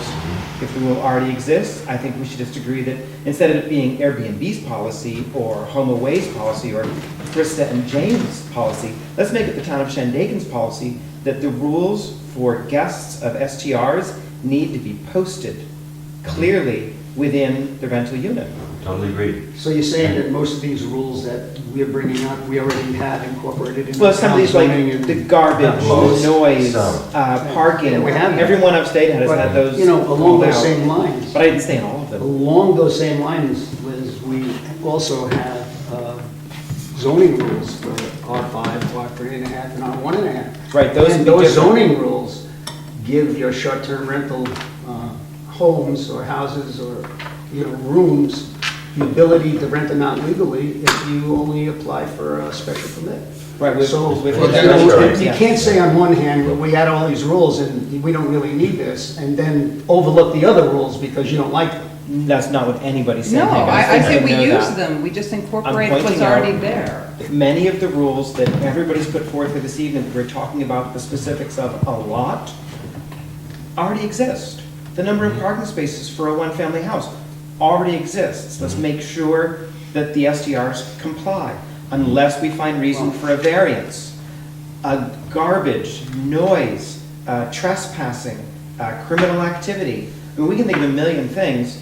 If the town already has a rule, I think we can save a lot of time by saying, oh, good, that rule, and that rule, the town already has. Good, agreed, we're happy with it, let's focus on the other ones. In the same respect then, what are we even doing here? Because everything that we're doing here for the short-term community, short-term rental community is already in this book. And We if agree you not just- everything. No, No, we agree I would that, think that it's everything's in here. And do you know what this book is for? It lacks a This definition of book a is not short-term only to rental. protect the property owner, but protect the town and the neighborhoods and the communities. This book is benefiting everybody, not just the field. So absolutely, but That- we did agree to the meeting notes where we said that short-term rentals were not addressed in those zoning I always rules. said it was addressed. You You did, did. but And everybody else and says. all you have to do is Agreed. all you have to do is take short-term rental and put it under hotel, motel, bed and breakfast, We've and then been go through across that, the Hank. thing and say special It permit. doesn't apply. And We've been then, through I mean, if you guys all went for a special permit, we wouldn't even be here, would we? Well, that's true. We wouldn't be here, But- we wouldn't be doing anything. But they We'd be didn't- operating legally. But they didn't, and we're here, and we're Yes. trying to make them legal, and we're trying to fit all this together. So I don't think there's any harm in being redundant about these laws. So maybe this is a good way to start, just figure out what exactly, how much regulation for each of these issues need. So first of all, is there anybody else that wants to speak about issues that you feel regulated? I don't feel the need to most of my stuff has already been addressed. Mine too. But Like, I did have a point of saying, in terms of regulation, it was kind of broad strokes and that I was putting numbers on things, but they were broad numbers. So I was limiting properties, but it was like 3 properties. You know, instead of people putting 5 properties, they can own 5 You mean- properties, but put 3 registered as STRs. And then one owner. And then, do something else with the other properties. Long-term rentals over there. Okay. I had a number, I had a cap for the town, but I don't have any data, but thinking 150 was the amount, I'd say like 500, you know, whatever. Something big so that if ever kept growing, it would eventually be capped. But that was kind of my mentality in coming up with regulations, that you don't want to hurt what's out there right now. You don't want people to come in and apply and they've had an STR for 3 years and then all of a sudden it's like, oh, sorry, you missed out. You know, we don't have, but I did want to plan for the future in thinking that if it does become an issue, a bigger issue, you want to be prepared for that. Okay. That's all I have to say. These are all density issues. Yeah. You're gonna have to address. And I had a thing about the town of Shandaken requiring a posting of garbage, like, all that stuff I feel can really be addressed by posting.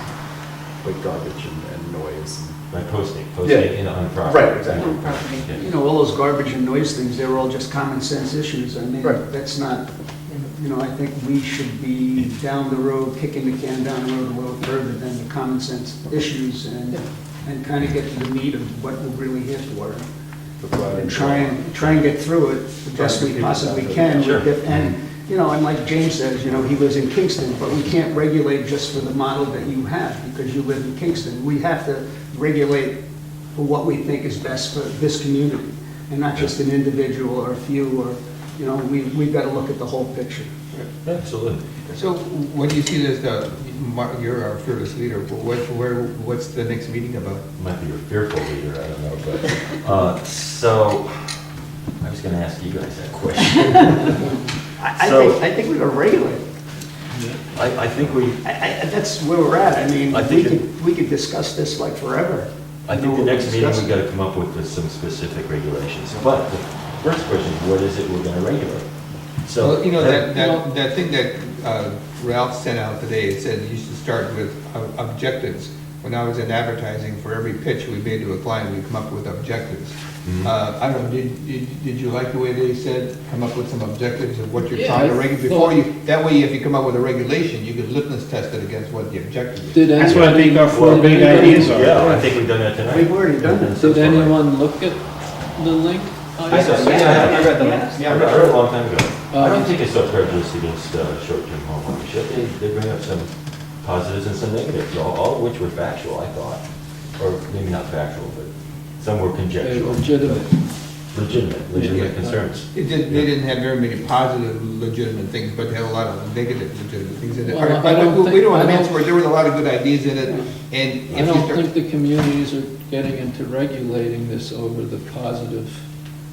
That's a Yeah. when you try to regulate entropy, not negative entropy. But, you know, we're also here to protect the people that live here full-time, the people that, you know, live in these communities and the Yep. neighborhoods, you know, not just here to protect somebody's property rights that wants to run a business out of a house in a residential area. And like I said before, the vehicle for that is already in the zoning laws. And maybe next meeting, what we could do, if you want to regulate, is look at noise, and then we could all talk about noise, but it's already in here, and then cross that off. Talk about garbage, discuss it, look at the book, cross it off. Well, I could bring But in, parking, I could bring in discuss the it. code books. Yeah, and then just cross it off. And if we keep crossing off all the things we're discussing now, well, you know, because we're spending a lot of time on garbage, noise, parking, you know, things like that, which are already here, and we really don't need to be, you know, muddling through that. And everybody's got a different idea of what they think is right and what's wrong, but the book has been around a while, so. So Maybe can we if we do identify- that and cross them off. Let's identify And then get exactly down to what's already what covered, what issues we need to. really are gonna be to regulate, Wouldn't and then that- we can get rid of all of that stuff. Wouldn't that stuff be covered if you did like I think it was your thing that said if you got 2 complaints, it was revocable, right? Yeah. So if you did like, say, 2 or a 3-strike policy, isn't that a complaint? If you're leaving, if your trash has been left out 3 times, then you're in danger of revoke.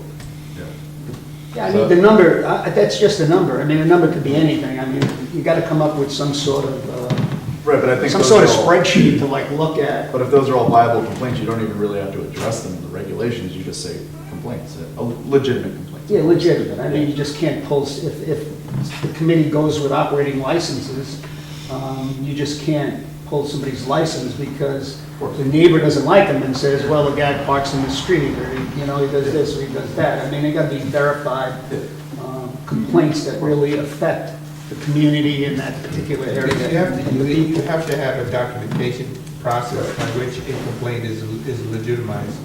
Because a neighbor can maybe not like another neighbor and say, hey, you know, the bear's on, in other words, he said, she said, and, you know. Or you just live next to a cranky neighbor who doesn't tolerate anything. Yeah, So- there's gonna be all kinds of You have scenarios. to figure out how you're gonna document that, and that goes back to, can you really regulate that? And at some point, community people and, you know, the local cop comes by and sees it, or you take pictures, but we have to put that down on, there has to be a handbook at the end of the day that describes what's being regulated. And so each of these items that we discuss, we have to discuss it until we're done with it, and then. Yeah, but most of it is in the book already, so. Well, I mean, yeah. Some of it- some of it is in the How we book. respond to it Yeah. isn't necessarily. Yeah. Okay, so from what I take from this conversation tonight, these are the issues that need to be regulated that we do all agree upon. Parking, garbage, noise, safety, a license or permit, and then. Inspections. Inspections, right? Well, And I think do we there's, all do that? no, we didn't agree, well, we need to agree that there's some kind of inspection, but I think Howie needs to share with us, I mean, can you tell us how That's you not go about? reg- Yeah, that's Based on what you would want That's to regu- inspect. That's regulating it, I mean, that's Yeah, enforcement. but, Yeah, that's not regulation, that's Yeah, that's enforcement. enforcement. I'm crossing that off. but. Density? But the point that I'm making, and the point that this was in this article is, too many towns come up with regulations that they think are great, and they're not enforceable without Right. adding 6 staff. I don't think, I want to make a regulation and then have it come back in our face, say, you idiots, how did you think that was going to work? Right. How was input in other town departments who have to implement this? No, I don't think that. That has to be taken into consideration. You don't make a regulation that you don't know how you're going to manage it. That's what we have to Yeah, but look, discuss we that. didn't If Yeah, that so means- that's my If point. that but means look- adding another inspector, Yeah, if that means. I mean, based Paying on the for money, if you get from the licenses or inspections or all of that, I mean, you guys in the STR community, you can pass it on to the guest. So, you know, the monies that are generated through, say, a 4% tax, a bed tax, and license fees, and, you know, that can actually offset another zoning officer working under Howie. That would just maybe do this and then help Howie do other stuff. That's one approach. I mean, the other- I mean, but that's down the It's road. not though. as simple as passing everything on to the guests. There's Yeah. pricing and there's marketing issues. It's not that simple. But- Well, nothing's simple. You know, you can charge me $1,000 and I can charge my next 10 guests, you know, another $100. Well, guess what? They're not gonna stay at my place, right? Why aren't they? Well, because I just raised the price $100 because of all the fees you Well, add. I've looked at, like, a lot of the prices that the SDRs are charging, and they're under what the hotel and motel industry here is charging, and these guys that are legal, that abide by all the rules and regulations that they have to through the county and the town, you know, have to lower their rates, and they have all these other expenses attached to them that you don't have. That's a different conversation, that's a Yeah. conversation we've already had, we're gonna have to have it again. But getting back to what we feel needs to be regulating, the other thing I wasn't able to mention is access for help, or access for, Yeah, what do you call it? support. Do we all agree upon that? Parking, garbage, noise, access for help, safety, license permit. Are we all, does everybody at the table agree with that? And I think the amount of SDRs in the community is an important issue. I mean, I don't even know how many we have now, and I don't think anybody at this table knows. So, I left that off in- because I in- think that's a discussion for one. In specific regard meeting. to That's that- a tricky thing. Yeah. That's really this fun. outfit that I sent the information out about claims that they'll do an analysis for free of your area. There's a lot of those companies out there. Yeah, so I don't know how legit it is, or if anyone's ever There's a lot tried of those it. companies out there. We've already listened to 3 or 4 of them in this town. What is that Oh, analysis? so you've had the consist analysis done? I think, haven't. We haven't. I think at the end of the day, I agree with Hank. We're a family here, we're in Shandaken. Everybody's done tons of reading. Let's talk this out and come up with a really simple way of moving forward. And I don't think we need to pay another I think- outside company to come in who makes their money based on getting a contract and, you know, charging the town a lot of money. if Howie needs another person to inspect the fee, It's another issue. let's talk about a fee so Howie can get help or whoever else does the inspection. Well, Let's look, talk about it's that. easy. I mean, the library just got another so many $1,000s a year. I mean, you just put it in the budget. We need more money from the taxes, right? Isn't that the way they do it? You get more money, spend more, There are take mo- care of the community. There are multiple. I don't know, how forthcoming do you feel the STR community is gonna be about marching down and signing up Yeah, for I a don't think so. $500 tax, basically, when you combine all the different things? A you know? tax I mean, you on- can't even locate them, really. No. You can look at I know a pictures and couple of them say, at the table. I know this place, I know that place, but you gotta spend a lot of time deciphering it, hunting people down. But the- These numbers are speculative at this point. Yeah. Yeah, that's why I'm saying, I know, I don't- if you start with a simple, low threshold and get people into the community, and their hosts know each other, and we see things, and once it's regulated and unregulated, I want all the other arrows. I don't want somebody having a party, short-term rental down the street ruining my reputation that I work very hard to protect. Yeah. So, and other town citizens are gonna do that too. But you wanna keep it simple, get people on board, get people involved. Maybe what we need to do is to remind people there are opportunities here too. We have had 2 centuries of history as a tourist industry in a rich area. And we are building on that. We don't want to kill the goose that lays the golden egg. We want to bring people here, and we want to offer, a wide range of offerings. Some people will, my wife considers anything under a 3-star hotel camping. Okay? So there are some people who are only going to go to the Emerson. And then there's some people who want to stay in a different type of hotel, and some people want to have the experience of being right there with a family host. And I think the important thing is we're so focused on the negatives and the risks that when it comes time to get this in front of people, we've got to remind folks, we're doing this to build on the rich history of Shandaken as a tourism destination.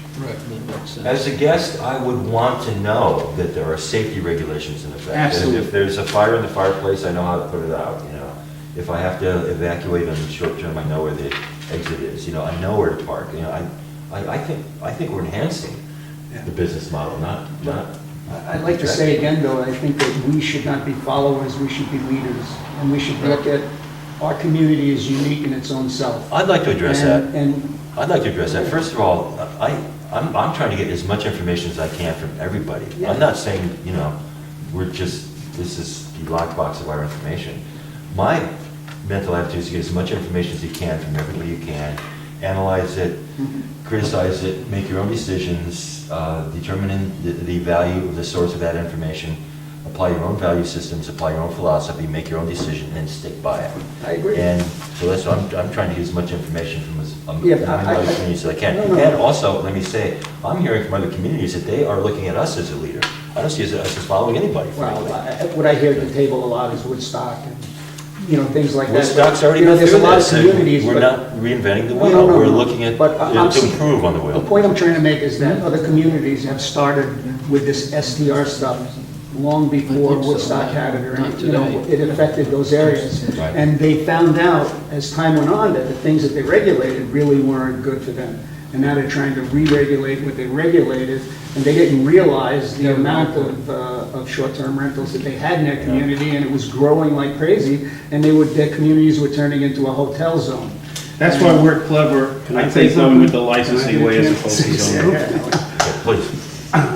Okay, I'm very tired, but, We all are, so we're amongst friends. when the impact of this STR thing is going to continue on, that we frequently, when people are going to buy a piece of property in this town, the real estate agent will call us and ask for a municipal search. The most common questions are, can I use this as an STR, and can I put up another cabin in the back of the property? Uh-huh. And the answer to the first one is yes, because we have no regulation stopping it. And the answer to the second one is yes, you just can't have a kitchen in it. So This thing is gonna snowball into something even bigger and bigger. Cannot have a kitchen in it? What's that? Cannot have a kitchen in it? No, a guest house cannot have a kitchen. It can't be a dwelling. It It's can not only a be a suite. place to sleep. As an accessory structure, it is an accessory structure. Well, actually, an accessory structure is not supposed to be habitable by humans. Could you build a second? What, so you can't? Yes, you can build a second. A second A accessory You can have a guest house, yes, but it can't have a kitchen, Because? because that's what the guest house is. You know, it's not a dwelling. So Yes, can you yes. have a second dwelling on your property? No. Does a guest Yeah, that's house my get a question. certificate of occupancy? What happens so many do? We get a certificate of compliance. Okay.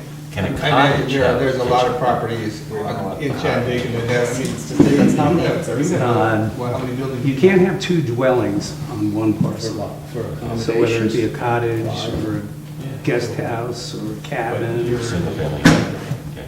yeah.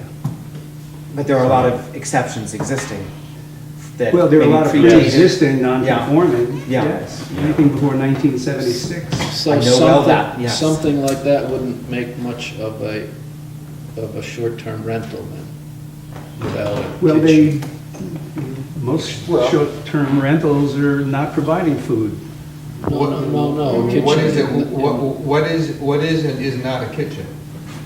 When does a space, that if you have a toaster oven and a A sink, microwave. yeah, If you can where, cook a dinner, but that's,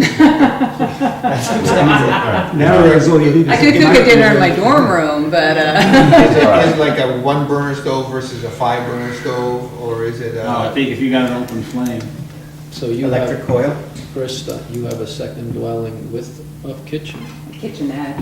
No, we don't have a stove, we don't have a stove, oven type thing, it's a, you know. But there are a microwave. lot of accessory buildings on properties in town that I think we can probably all think of a few of them in our head that have. Well, I might as well say it, he's gonna see it, so, you know, I mean. What is your second building? That's a multiple dwelling. I have the main house, I have 2 attached apartments that each have full kitchens, and I have a guest cottage with a full kitchen.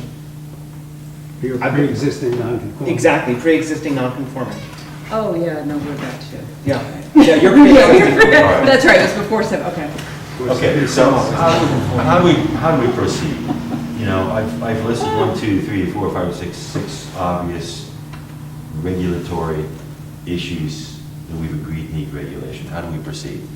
Should we proceed by referring to the zoning and code manual and seeing where these overlap, and then applying existing law, Well, building on existing law? we could call it STR, a bed and breakfast. We've You had were- that discussion. Oh, you weren't here for that discussion? Yeah, they don't fit. Yeah. Some It STRs. doesn't fit the variety of STRs that they are. Some STRs will fit in the bed and breakfast, some STRs will fit in cottage, some STRs will fit in motel, hotel, but none of those definitions covers every, and that's why we wrote our own definition. Well, we didn't write. took the county's definition, to be Yeah. fair. We took the existing county's definition, And change it. We'll change it. added it, make it a little more restrictive. I have to leave. I've been doing this since 7:30 this morning. All right, are you back here at 7:30 tomorrow? Yeah. We're complete. Is that a motion to adjourn? thank you. Is that a- I move that we adjourn. Well, before we adjourn, you may leave if you want, but before we Okay. adjourn, we need to hear if there are any comments. But also, I want to determine what the course is for the next meeting. What is the course for the next meeting? Well, I think. One course is to determine a date for the next meeting, That would be a good first course. and perhaps we, Night, Hallie. I think it should be in January. I'd rather it's sooner than later, but we have a Christmas holiday. Yeah, I don't see Yeah, it I- happening this month. Huh? Yeah. Unless we do it Unless you beginning want me next to bring week. my whole family. No, let's do it January. Second Monday of January. I just want to keep the process moving along. January I want to 13th. avoid entropy, I want to increase acceleration.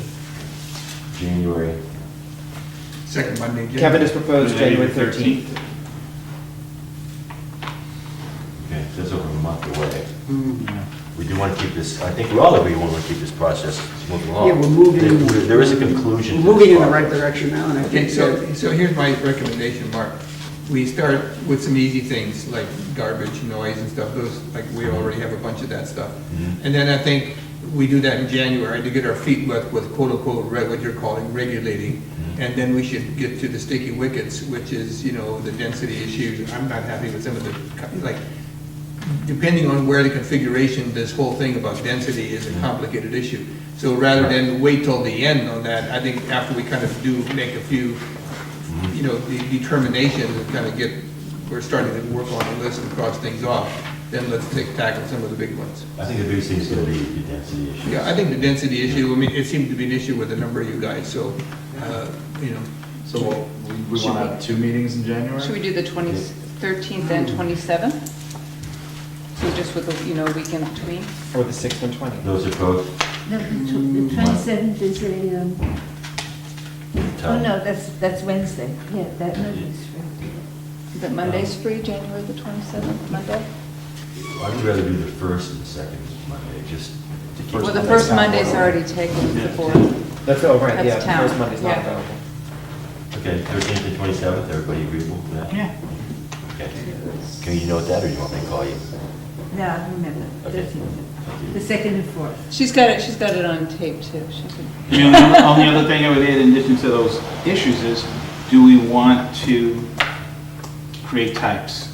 Well, that would be part of the, I think it's, I think owner occupied versus non-owner occupied density are the two more Sticky wickets. sticky I think wickets, for lack of a owner better term. occupied, like I said, should have the least restrictions of anything because the owner's there all the time. And either they're renting a room out in the house or they're renting an accessory building.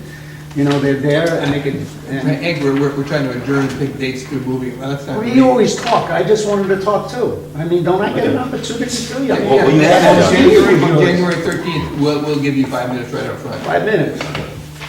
Go ahead, speak.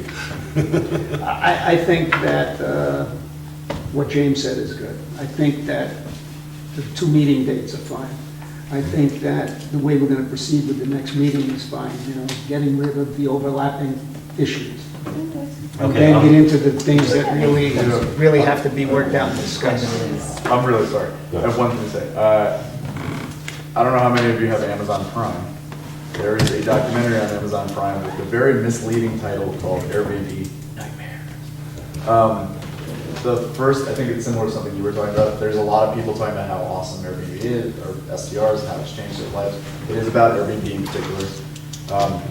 I only bring it up because there is an instance where they're going through reviews, and it's a documentary, they're flashing reviews, and there's one from Phoenicia in there. Oh, really? And so it's worth a watch. So is it Review of a education? guest. No, it does say Phoenicia. I didn't go. A as guest far as to review read it. Yeah. Of a property. They're flashing written reviews, and one is from Phoenicia, which I thought probably was the one with the interesting. camera. That's And it. no feedback on You know that the thing person? itself. It's called what, Airbnb Nightmare? Just Nightmare, period? It's colon. Airbnb. It is What is the name of the movie? Airbnb Nightmare. Airbnb Nightmare. I think it's like Amazon Prime. Was the Phoenicia building a little white building? no, it's a screenshot of a review, review. like an internet review. Okay, so what I'm going to do is going to take the obvious issues we just mentioned, go through the code book, try to glean the existing code that exists for parking, garbage, noise, safety issues, licensing, we're going to be doing that. So anything I can glean from the code book that overlaps what we talked about, I will present at the next meeting. And we're going to have a discussion from there, okay? Okay. Sounds And if good. you guys want to do the same, not everybody has a code book. It's available online. Shandaken code. However, I found it's incomplete. It in some cases doesn't give the whole paragraph. It cuts off. Oh, really? Yeah, Yeah, I found some things missing. I've been looking. the formatting is not always complete. A little tricky to navigate, but after a little practice, Yeah, you can always stop in the town hall and get it. they're very helpful. Just call them. Yeah, I don't know if you can just anybody can get a copy of the code. You should, the book, yeah. It's an 800-page book. I'm still trying to figure it I out. went to the I library. think the book costs about $800. Huh? I think that book costs about $800. Yeah. Does it? Yeah. That's right. Oh, yeah. I know, Very I asked the town if, while I was in the Phoenicia library, one of the librarians called the town on my behalf because I asked if they had a copy of it.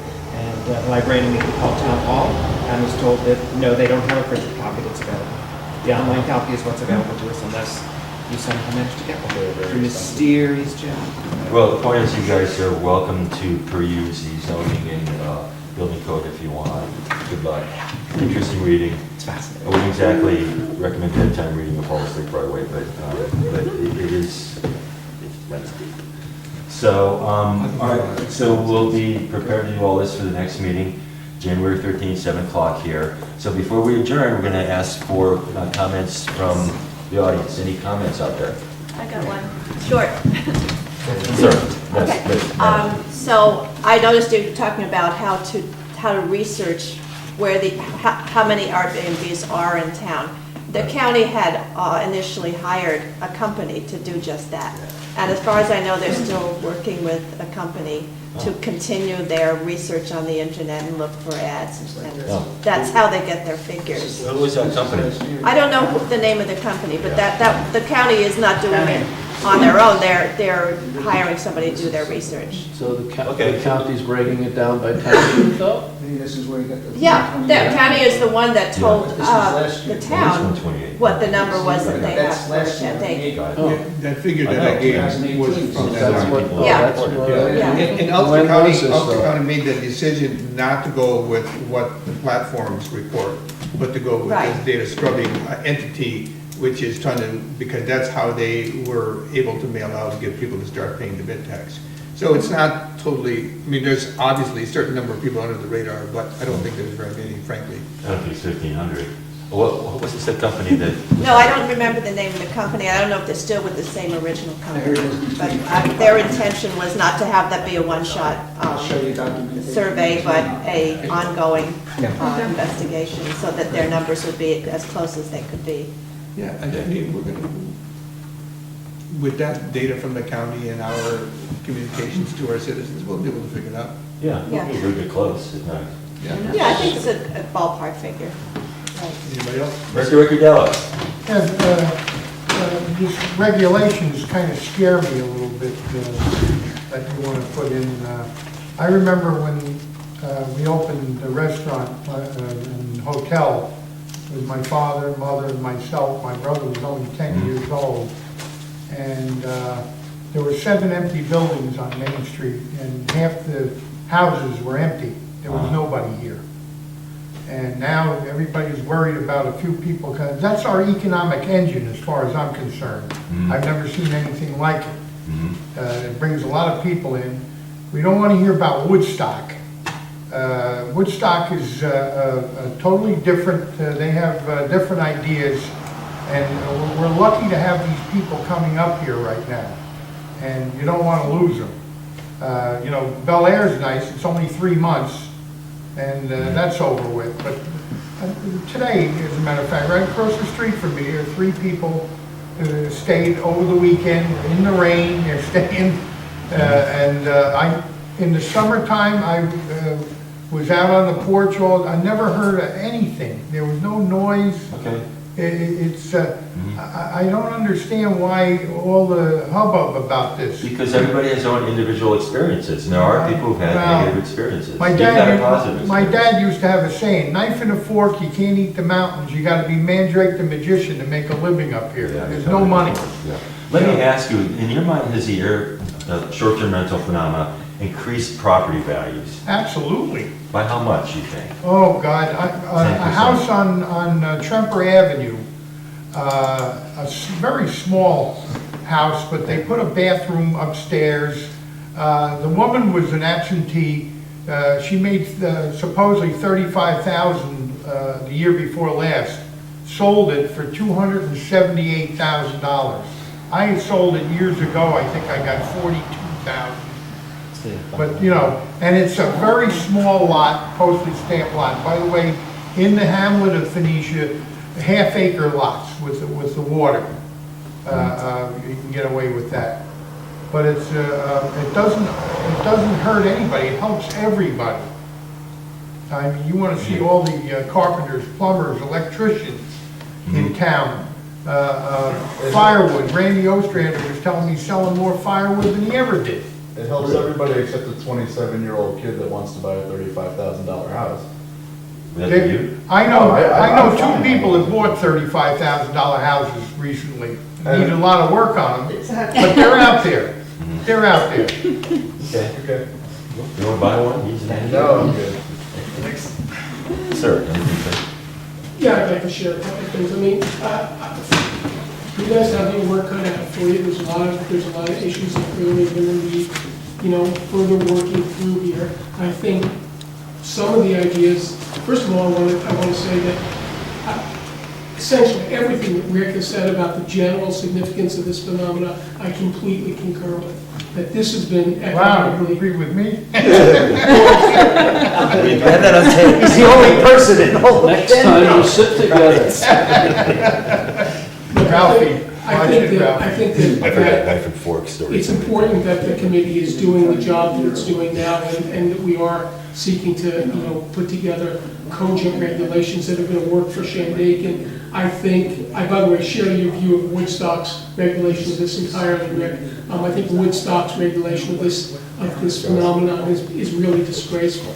I think it's an embarrassment to that town. But I think that what we're trying to do here is the right approach. And so, look, I feel like there are different approaches to these issues, which Mark, you've laid out very clearly what the key issues are that there is agreement on at the moment. I think that, you suggested that there were two approaches from the beginning, one one that James had laid out and another that Hank had laid out. And, somewhere between them is probably some set of recommendations that's going to end up working for Shandaken. I think, though, realistically, on one end of that, when you look at some of the fees that have been proposed and so on, and you really, I think it's pretty clear that there is some interest in this town in regulating this industry out of existence, and that some of the things that have been proposed here are clearly intended to do that, to absolutely minimize the number of viable properties in Shandaken on which this is occurring. And I think that if we do that really to the detriment of our entire town. I understand we have to deal with the issues of density. At the same time, Shandaken has a really sketchy history of dealing with density as an issue. When you look at the things that have been regulated in this town, which should have been dealt with for density but weren't, like the Bel Air Resort issue, then it's complete hypocrisy to even raise the issue of density in this context. And I think there are some other issues that we need to try and grapple with here. And for one, Mark, you seem to clearly believe that, we're going to need, we all recognize that a permit process is going to be needed, but, whether or not all STRs are going to require a site plan review and so on, I think that's an issue that really this committee needs to deal with in some sense. Clearly. These are all suggestions. Nobody's suggesting. Yeah, I feel like, for example, I think it's really significant that the committee has, amongst itself, looked and said, you know what, we need to be open to this in every zoning district. And, I think that's true, we really do. But,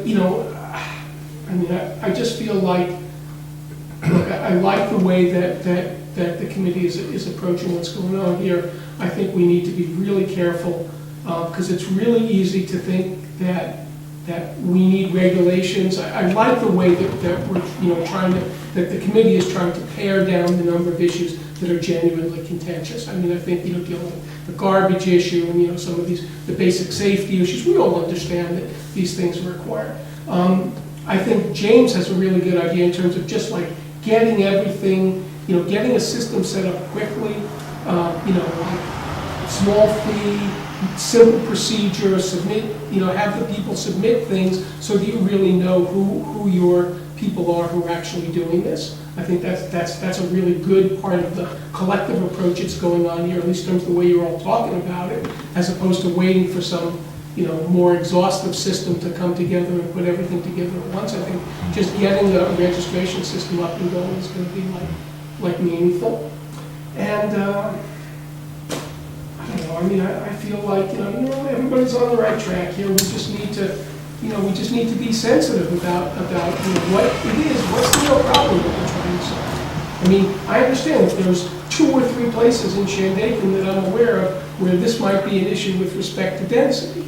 But for the vast majority of people who live in Shandaken, the density of STRs is not an issue. Okay? Not to say we shouldn't address it, but I mean, let's think realistically about how serious the problems are we're trying to solve. I mean, when we talk to when we talk to Chad and ask him, well, what's the, what issues, what kind of reports are we getting? Chad's able to come up with nothing in particular about this industry that's been problematical from a reporting point of view, from it's not an issue, it's a non-problem. So what do we need to solve about it in a regulatory manner? Let's just try to keep this as clean and simple as possible. That's just my opinion. Let me ask you, what was it in the Woodstock law that is preventing anybody who already had an Airbnb in Woodstock from making money? What was so terrible about the Woodstock law? Well, they've limited days. They've limited the number of days. If anybody had bothered to sue Woodstock, Woodstock would be in court for the rest of its municipal life. So you say. Now, no, I mean, I think that, I just think that for whatever reason, nobody's bothered. It astonishes me that nobody's bothered yet. I mean, it's just, the property rights issues here are real, and I think we need to be respectful of them. Yeah. So that's what I'm saying in terms of the regulations that we create, that we think are going to work here. You're absolutely right about property values. I mean, there's the property values or the owner rights, but you also have the people that live next to these short-term rentals that, don't feel the same way you do, because every 2 days there's a different person there, or every week there's a different. That's been discussed.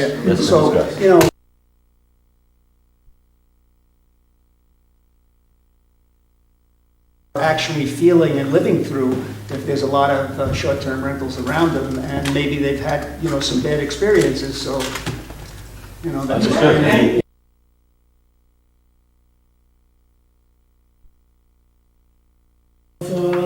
STRs that have operated in this town that have been problematical. I mean, but I think, relatively speaking, it's a pretty small number of them. Right. Given that it's 9 o'clock, I suggest that we adjourn the meeting. Second. Anybody else have anything to say? Motion to adjourn? Make that motion. Make a motion. Second motion, second by Elizabeth, all in favor? Aye. So moved. Thank you, folks. Merry Christmas. Okay, thank you. We're going to see you there.